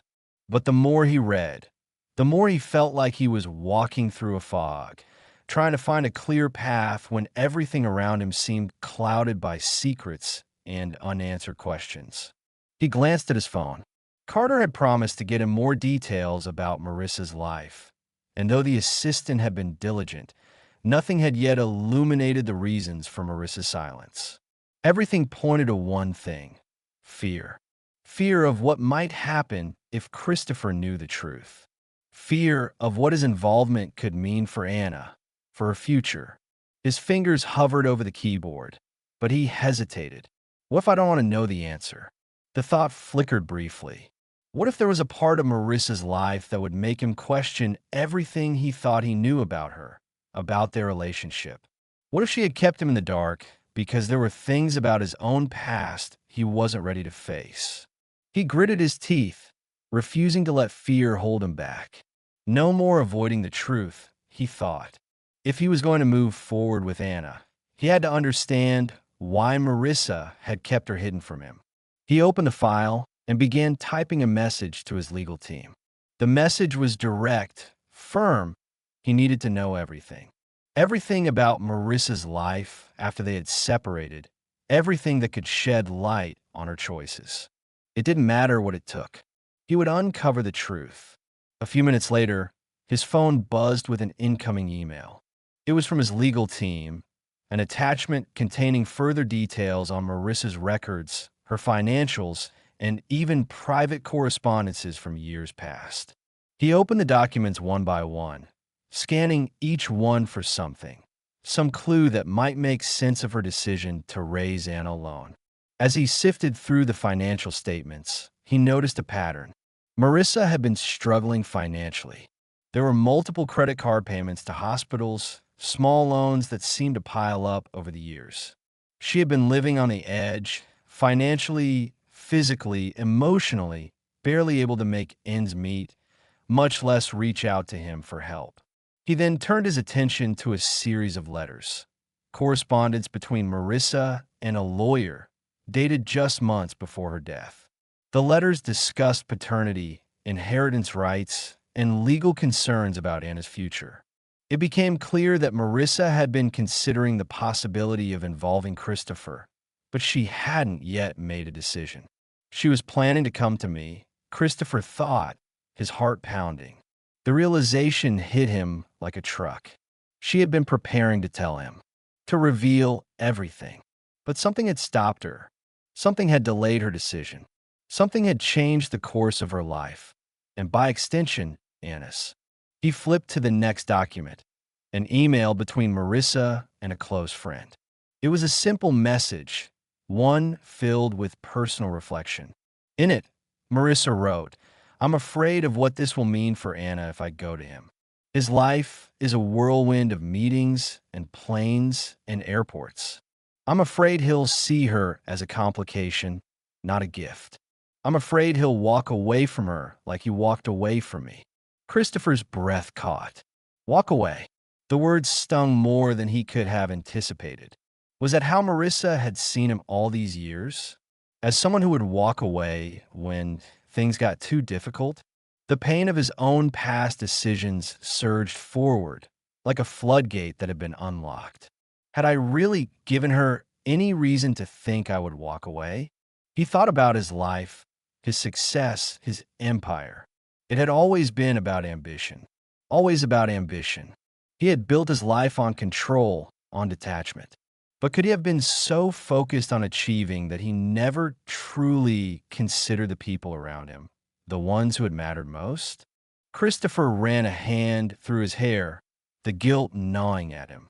He could understand, now, why Marissa had kept Anna from him. She hadn't wanted to risk his rejection. She hadn't wanted to risk Anna being caught up in his world of power and influence. She had wanted Anna to have a life, to grow up without the complications of his legacy. But it didn't make the truth any easier to swallow. The fact that Marissa had doubted him, that she had been afraid of how he would react, it hurt more than he had expected. He closed the document and leaned back in his chair. But it's not too late, he thought. It's never too late to make things right. He had missed so many years of Anna's life, but he still had a chance to be there for her now, to be the father she deserved. He stood up, looking out the window once more. The airport stretched out before him, a symbol of everything he had built, everything he had fought for. But now, the real fight was for Anna, for his daughter. He had to face the truth, no matter how painful it was. He wasn't just fighting for an empire anymore. He was fighting for the chance to be part of the life of the child he had only just discovered. The truth had been buried for too long. But now, it was time to bring it to the surface. It was time to rebuild, not just an empire, but a family. His family. As the days passed, the investigation into Marissa's past continued. Christopher had instructed his team to leave no stone unturned. They had already uncovered troubling financial records, correspondence that hinted at her struggles, and letters that showed the depths of her fear about involving him in Anna's life. But there was still something missing, something elusive that could offer him the answers he so desperately needed. It was Carter who came to him with the next breakthrough. "Sir," Carter said, walking into the office with a thick, leather-bound journal in hand. "We found something. It's Marissa's journal. It was tucked away in a storage unit, along with some of her personal belongings. It's private, but it might shed light on everything." Christopher's heart skipped a beat. He had read all the official documents, the letters, and the emails. But a journal, Marissa's journal, was different. It was personal. It would give him a glimpse into her thoughts, her fears, her hopes. Perhaps it would explain everything. Why she had walked away, why she had never told him about Anna, why she had kept him at arm's length all these years. He took the journal from Carter's hands, the weight of it heavy in his grasp. Without a word, he opened it his fingers trembling slightly as he turned to the first page. The handwriting was neat, deliberate. The words came from a woman who had clearly spent a lot of time thinking about what she was writing. There was a rawness to it, an emotional depth that wasn't captured in the sterile legal records and official documents he had seen. This was Marissa, the woman he had loved, the woman who had once shared everything with him before their lives had pulled them in different directions. January 16th, 2018. I thought I could do this on my own. I thought I could raise Anna without him, without the complications of his life. I didn't want to reach out to him, to Christopher, because I was afraid that if I let him in, I would lose her. That's not what I wanted for her. I wanted her to be strong, to be independent. I wanted her to be her own person without all the weight of my past or his world. But sometimes I wonder if I made the right choice. Christopher's breath hitched as he read the first few lines. The fear in Marissa's words was palpable, the weight of her decision pressing down on him. She had been afraid. But afraid of what? Of him? Of the life he had built? Or was she afraid of how Anna would fit into that world? The next entry was dated a few weeks later, and this time, the words were sharper, filled with more resolve. February 4th, 2018. I haven't seen him in months, and yet I still find myself thinking about what could have been. I think about Anna, about the life she deserves, and I wonder if I've made a mistake. Christopher would have been a good father. He would have given her everything he could. But I know that's not what she needs. She needs stability. She needs security, not the whirlwind of corporate jets and constant moves. I'm not sure I can offer that, but I know I can protect her. I can protect her from everything he might bring into her life. The pain in Marissa's writing was evident now. It was as if she was writing to convince herself that she had made the right decision. Christopher could feel her inner turmoil in every word. She had always been so certain, so sure of herself when they were together.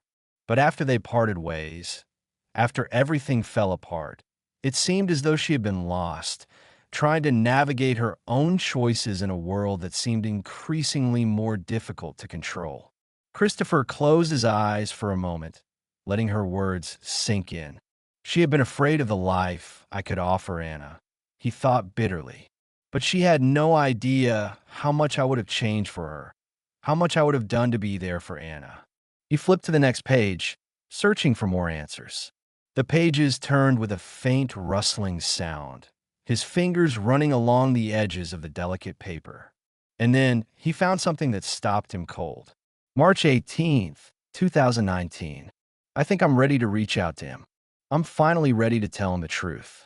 Anna deserves to know her father. She deserves to know that there's a man out there who would fight for her, who would protect her, who would love her. She deserves that. I've kept her away from him for so long, but I'm afraid if I don't do this now, I'll regret it forever. I have to reach out. I have to let him know she's his daughter. I have to let him know before it's too late. Christopher's heart slammed in his chest.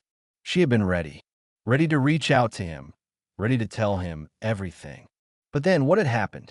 He turned the page quickly, desperate for more. The next entry was written just a few months later, but this time the words were darker, tinged with uncertainty. July 8th, 2019. I try to make contact with him, but I don't know what to expect anymore. I don't know if he'll be able to handle the truth. I don't know if he'll want to be part of Anna's life. Maybe I've waited too long. Maybe I've made a mistake. I don't know what will happen if I tell him. I don't know if he'll accept her. And I'm scared. Scared that he'll reject her. Scared that he'll turn his back on both of us like he did with me. But I can't do this alone forever. Anna deserves more. She deserves him. The last few words felt like a punch in the gut. Marissa had tried. She had tried to reconnect, to bring Christopher into Anna's life. But something had held her back. Something had made her doubt, had made her afraid that he would turn away, just like he had turned away from her. Christopher sat back in his chair, the journal heavy in his hands. A deep sadness welled up inside him. Marissa had never trusted him enough to let him into her life again. And now, Anna had paid the price for that lack of trust. He had missed so much. He had missed Anna's childhood, the chance to be part of her life, all because Marissa had kept him at arm's length. The woman he had loved had been trying to protect their daughter, trying to make sure Anna wouldn't have to experience the same pain, the same heartbreak that Marissa had gone through. But in doing so, she had kept them both from him, and now he was left to pick up the pieces. Christopher closed the journal slowly, a lump forming in his throat. Marissa had loved him once, and maybe, just maybe, she had still loved him when she made the decision to keep Anna's secret. But her fear, her own pain, had clouded her judgment. And now he was here, trying to fix the damage done, trying to give Anna the future she deserved. I'll fix this, he thought, his resolve hardening. I'll find a way to be the father she needs. The truth had been hidden from him for far too long. But now, with the journal in his hands and the answers in front of him, Christopher was ready to step into his new reality. There was no more running from the past. He had a daughter to raise, and he would do whatever it took to make sure she knew she wasn't alone anymore. As Christopher sat in his office, the journal lay open before him, its pages revealing the raw, unspoken history of Marissa's struggle. He had come to a devastating realization. Marissa had never wanted to keep Anna from him. She had planned to bring their daughter into his life, to reconnect the family they had once hoped to build. But someone had stood in her way, preventing that future from ever materializing. The next entry in the journal was the hardest to read. The words seared into his mind as he let them wash over him. September 15th, 2019. I was ready to go. I had the tickets booked. I had the plan in place. Anna and I were going to California. We were going to meet Christopher. I was going to tell him everything. But something happened. The moment I started packing, I knew someone was watching me.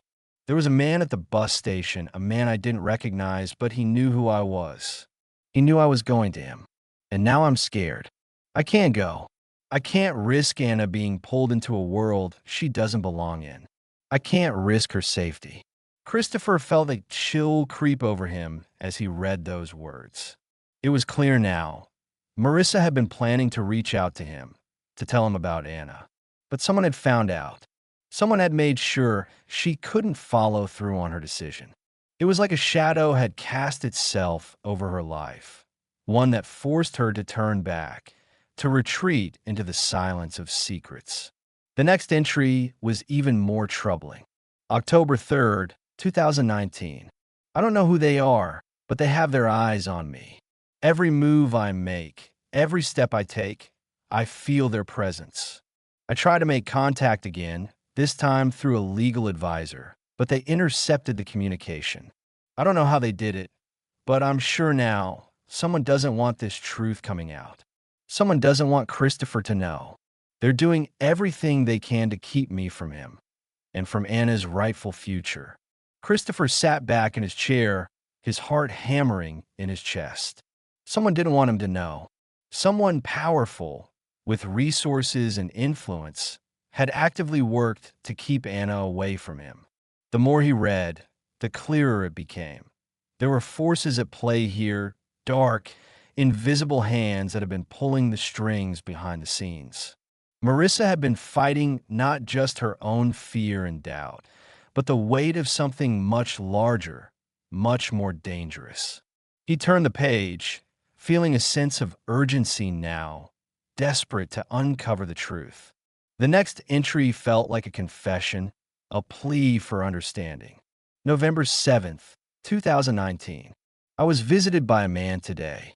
He said he worked for the company Christopher built, Hale International. He said he knew about Anna and me.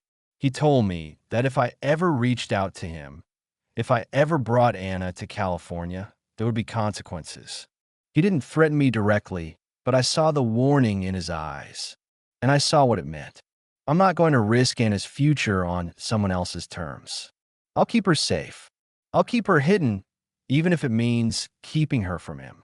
Christopher's hands trembled as he absorbed the words. A man had visited Marissa, a representative of his company, someone who had used his name to intimidate her, to silence her. The implications were staggering. Who could have been? Christopher thought, his mind racing. Who could have been so determined to keep Anna from me? The idea that someone in his own circle might have been involved sent a jolt of anger through him.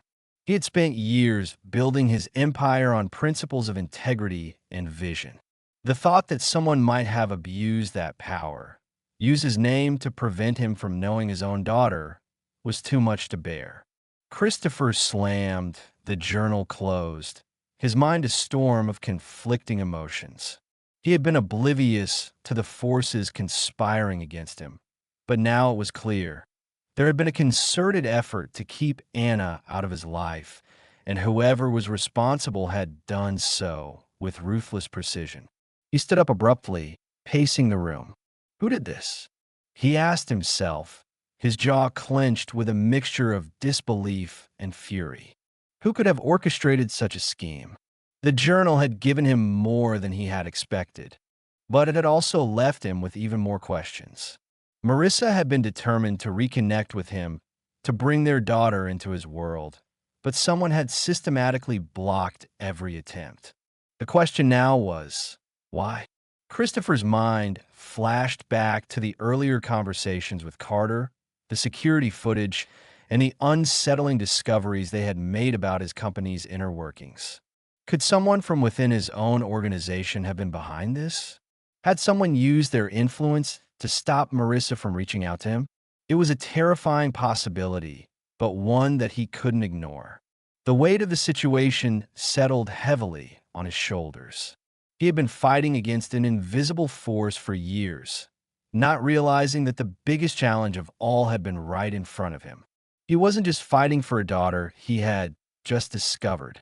He was fighting for the truth, a truth that had been buried beneath layers of lies, deception, and manipulation.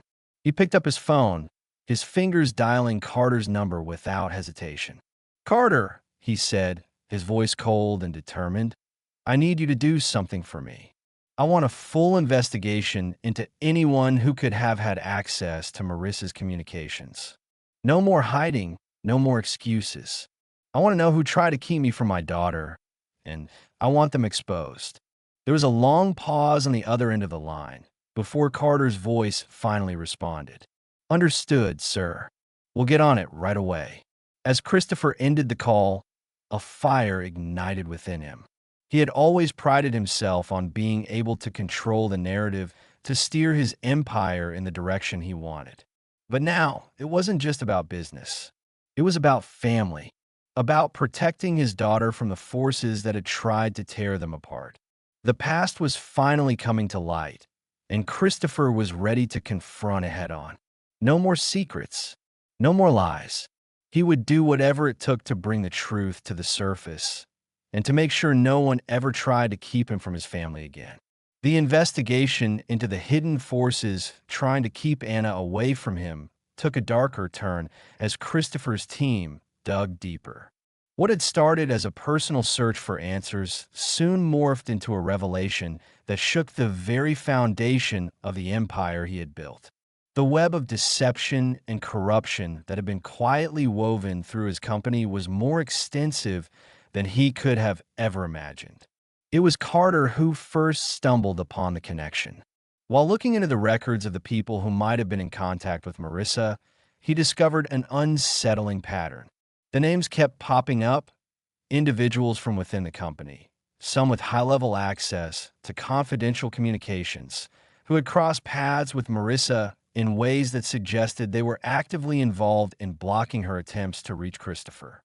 "Sir," Carter said, his voice taut with a mix of disbelief and urgency, "we found something you need to see." Christopher glanced up from the paperwork spread across his desk, his mind already weary from the constant stream of revelations. "What is it?"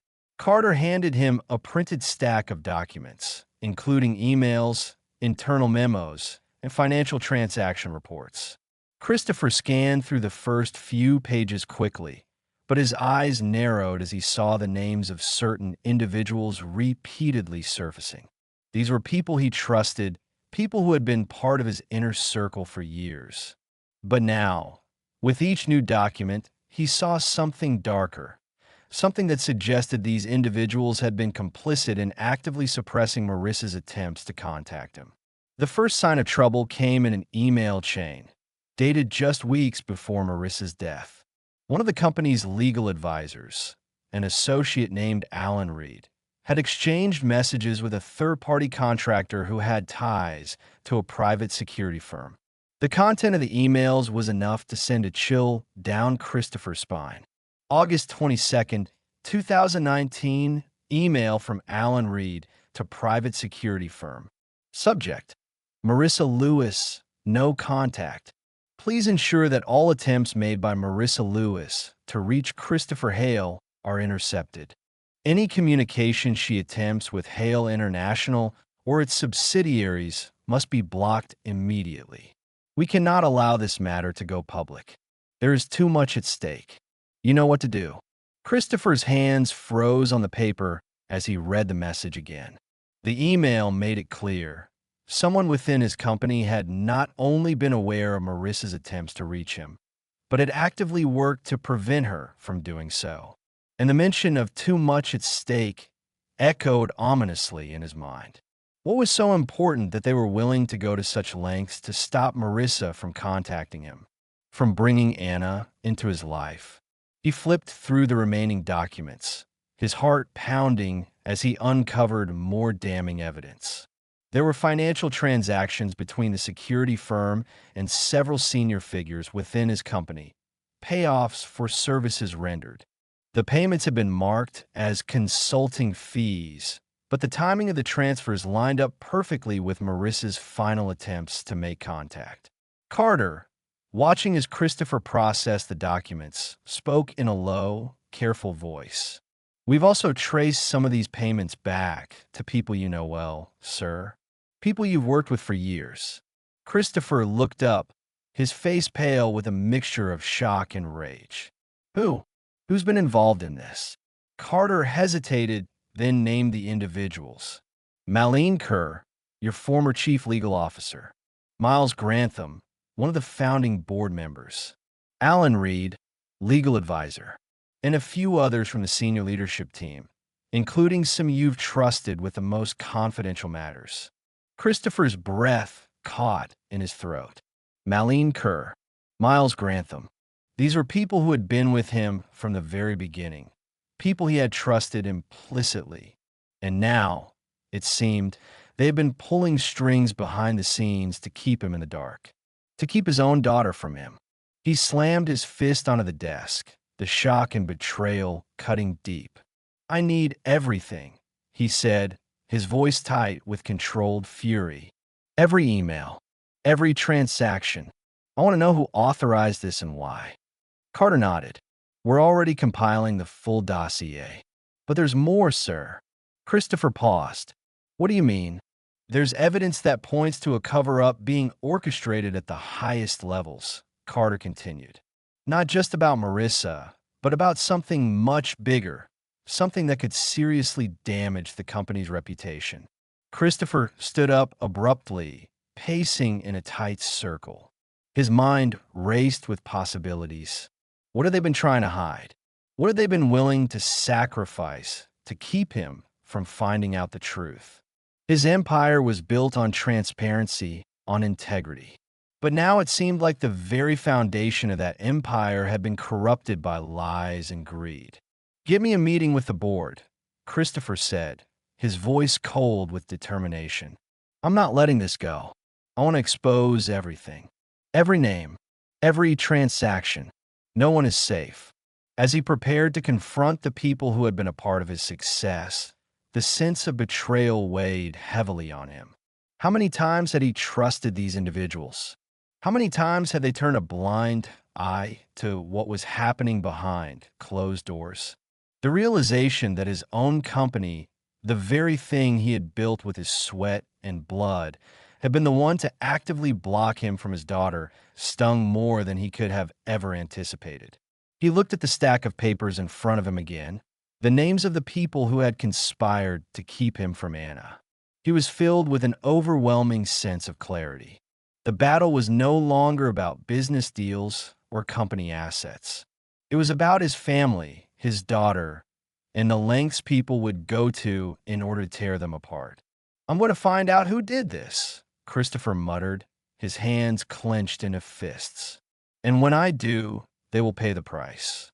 The cover-up was far deeper than he had anticipated, and the corruption within his company was more pervasive than he could have imagined.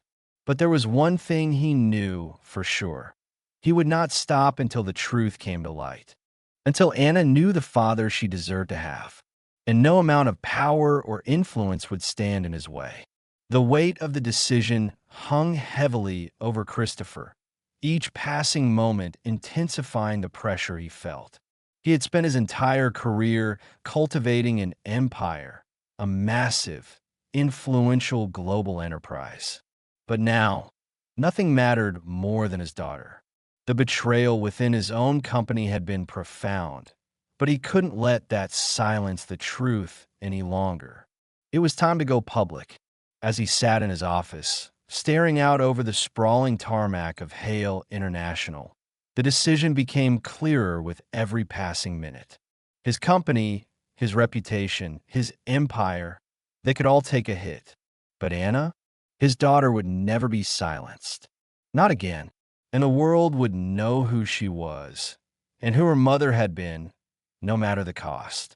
He stood up abruptly, his decision made. "Carter," he called, his voice filled with a quiet, simmering intensity. "Get the press office on the line.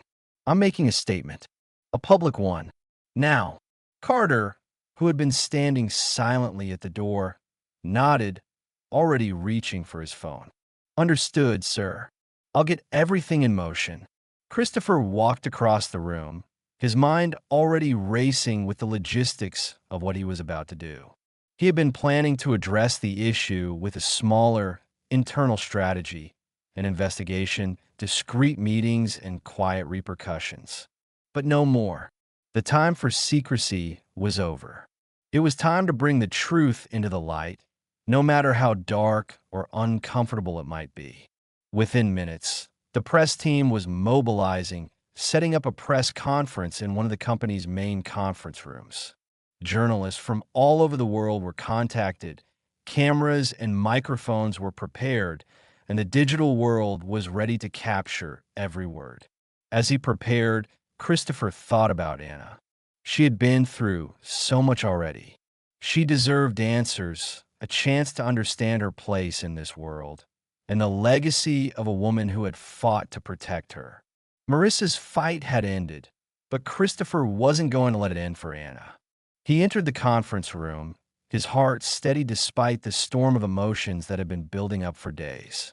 As the room filled with reporters, cameras flashed, and the buzz of anticipation grew. But Christopher wasn't here for the headlines. He was here for Anna. He stood behind the podium, his hands resting firmly on its edges. The faces in front of him were a sea of curious eyes, but he didn't flinch. He wasn't there to placate anyone. He was there to speak the truth. A sharp, focused silence fell as Christopher began to speak. "Good afternoon. My name is Christopher Hale, and I am the CEO of Hale International. But today, I'm here to talk to you not as a businessman, but as a father." The words hung in the air, heavy with meaning. For the first time in his life, Christopher wasn't talking about stock prices, acquisitions, or corporate strategies. He was speaking from the heart, his heart. 7 years ago, a woman named Marissa Lewis passed away in an Atlanta transit terminal. She was alone, sick, and trying to reach me. I never knew about her attempts until now. I never knew that she had a daughter. My daughter. There was a collective intake of breath from the room, the shock rippling through the reporters. Christopher's voice remained steady, unwavering. "Marissa tried to reach out to me. She tried to bring Anna into my life, but she was stopped. Someone in my company, someone I trusted, actively worked to block her efforts. They silenced her. And for that, I am deeply sorry. Christopher's eyes narrowed as he looked out at the crowd, his words becoming more pointed, more direct. This company, which I have built, has been infected by corruption. I have always prided myself on integrity, on transparency, but I've learned that there are people within this organization who will go to great lengths to protect their own interests, even if it means destroying a family in the process. The actions of those involved are inexcusable, and I will hold them accountable. A murmur ran through the crowd as cameras clicked, but Christopher pressed on, his voice growing stronger with each passing second. I stand here today not just as the CEO of Hale International, but as a father who has learned a painful truth. My daughter, Anna, is here. She's 6 years old. She is my flesh and blood, and I will spend the rest of my life making sure she knows that she is loved, that she is protected, and that she is never again kept in the dark. He paused, letting the words sink in. The magnitude of the moment was not lost on him. This wasn't just a corporate announcement. It was a revelation that would change the course of his life and Anna's forever. Anna's mother, Marissa, kept her away from me because she was afraid. She was afraid of what might happen if I knew, afraid of the chaos my life would bring to hers. But Marissa was wrong. I would have never turned my back on her. And now, I'm asking for your understanding and support. Anna deserves to know the truth about her mother, about me, and about the life that she should have had. Christopher's eyes flickered toward the back of the room, where his team was waiting for him to finish. This was only the beginning, but it was an important first step. A first step in bringing in a story, Marissa's story, and the truth about everything that had been buried for so long to the surface. I will not apologize for the truth. I will not hide from it. This company will no longer operate in secrecy. From this day forward, I will ensure that every decision I make will be in service of integrity, transparency, and justice. Marissa's death will not be in vain, and Anna will have the life she deserves. As he finished speaking, there was a beat of silence before the room erupted into chaos. Questions from every direction, reporters clamoring to be the first to get the scoop, to hear the details, to learn more about the woman Christopher had just revealed had been his daughter's mother. Christopher held up a hand, signaling for quiet. I will not answer questions about Anna or Marissa's personal lives right now. This is just the beginning of the process, and I will ensure that justice is served. Thank you. With that, he stepped away from the podium, his heart still racing, but with a sense of relief washing over him. The truth was finally out. The world would know about Anna and the fight her mother had waged to protect her. And from now on, Christopher would fight just as hard to protect her. The media frenzy was inevitable. The company would undoubtedly face the repercussions of the scandal. But Christopher no longer cared about that. All that mattered now was Anna, and he wasn't going to stop until she had everything she deserved.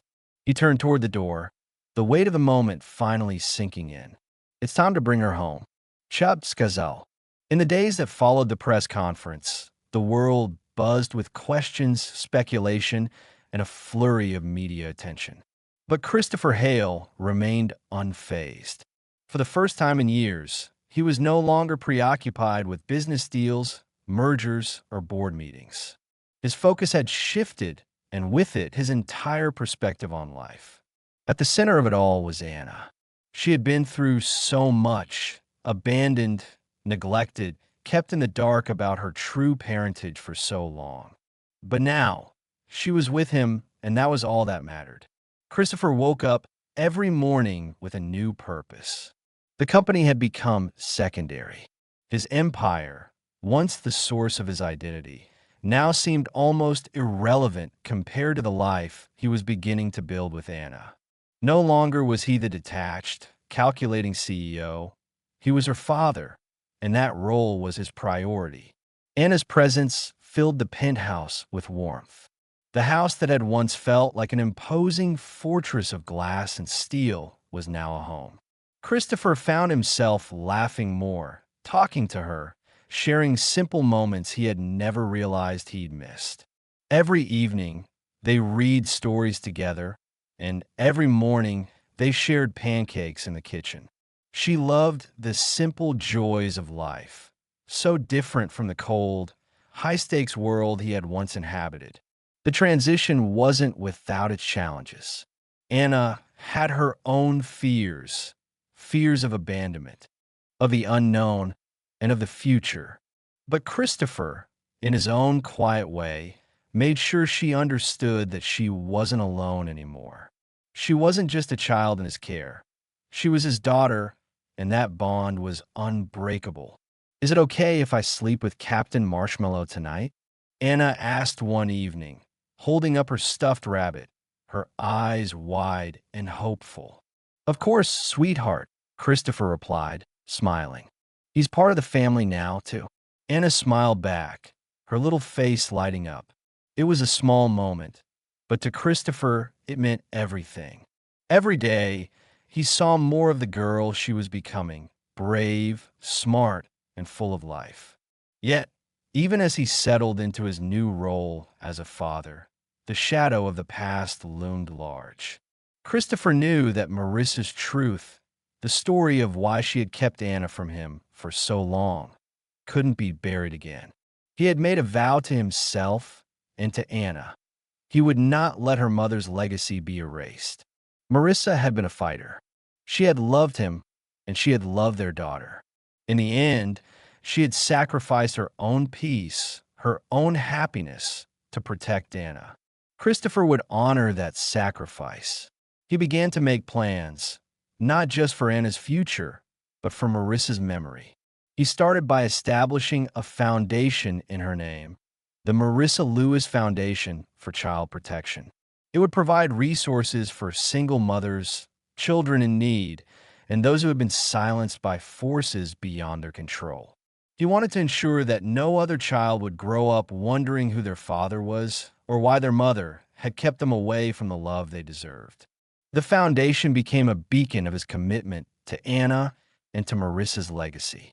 He put his heart and soul into it, diverting resources from his corporate empire to fund it, using his influence and resources to ensure that Marissa's name would never be forgotten. As the weeks passed, Christopher found himself healing piece by piece. Every moment with Anna, every conversation, every shared experience helped him reclaim a part of himself he hadn't realized he'd lost. Being a father gave him a sense of purpose far beyond what he had ever felt in the boardroom. He found himself wanting to protect her, to give her the stability and love that Marissa had wanted for her. But the work wasn't done. As much as he had achieved with the foundation, there was still a deeper truth that needed to be acknowledged. The corruption within his company, the people who had conspired to keep Anna away from him, couldn't be ignored. Christopher knew he would have to take further action to ensure that those responsible were held accountable. He met with his legal team with the intention of launching a full-scale investigation into the misconduct. His board members were shocked, but they couldn't deny the magnitude of the situation. Christopher had made it clear that he would not allow anyone to escape the consequences of their actions. The truth about Marissa's death, the cover-up, and the people who had orchestrated it would be fully exposed. As he prepared for the legal battle that lay ahead, Christopher felt a renewed sense of determination. It wasn't just about justice for Marissa anymore. It was about protecting Anna's future. He wanted her to grow up knowing that her father had fought for her, that he had fought for her mother's memory, and that he had never stopped believing in the love they had shared. One evening, as the sun set over the horizon, casting a golden glow over the estate, Christopher stood on the balcony, looking out at the world that had once seemed so distant, so disconnected. Now it felt more personal. He had a family to protect, a legacy to build, and a future to reclaim. Anna came up beside him, holding Captain Marshmallow in her arms. "Daddy, do you think Mama can see us?" she asked, her voice small and uncertain. Christopher knelt down beside her, pulling her into his arms. He kissed the top of her head, looking out at the stars beginning to twinkle in the sky. "I think she can, sweetheart," he said softly. "I think she always has." Anna smiled, snuggling closer to him. "I think she'd be proud of you, Daddy." A lump formed in Christopher's throat, but he smiled. "I hope so, Anna. I really hope so." In that moment, he realized that everything had changed. The life he had known was gone, but in its place, something more precious had taken root, a new beginning. He was no longer just a man of business, a man of empire. He was a father, and he had found his purpose. And together, with Anna by his side, he would make sure that Marissa's truth and their story would never be forgotten.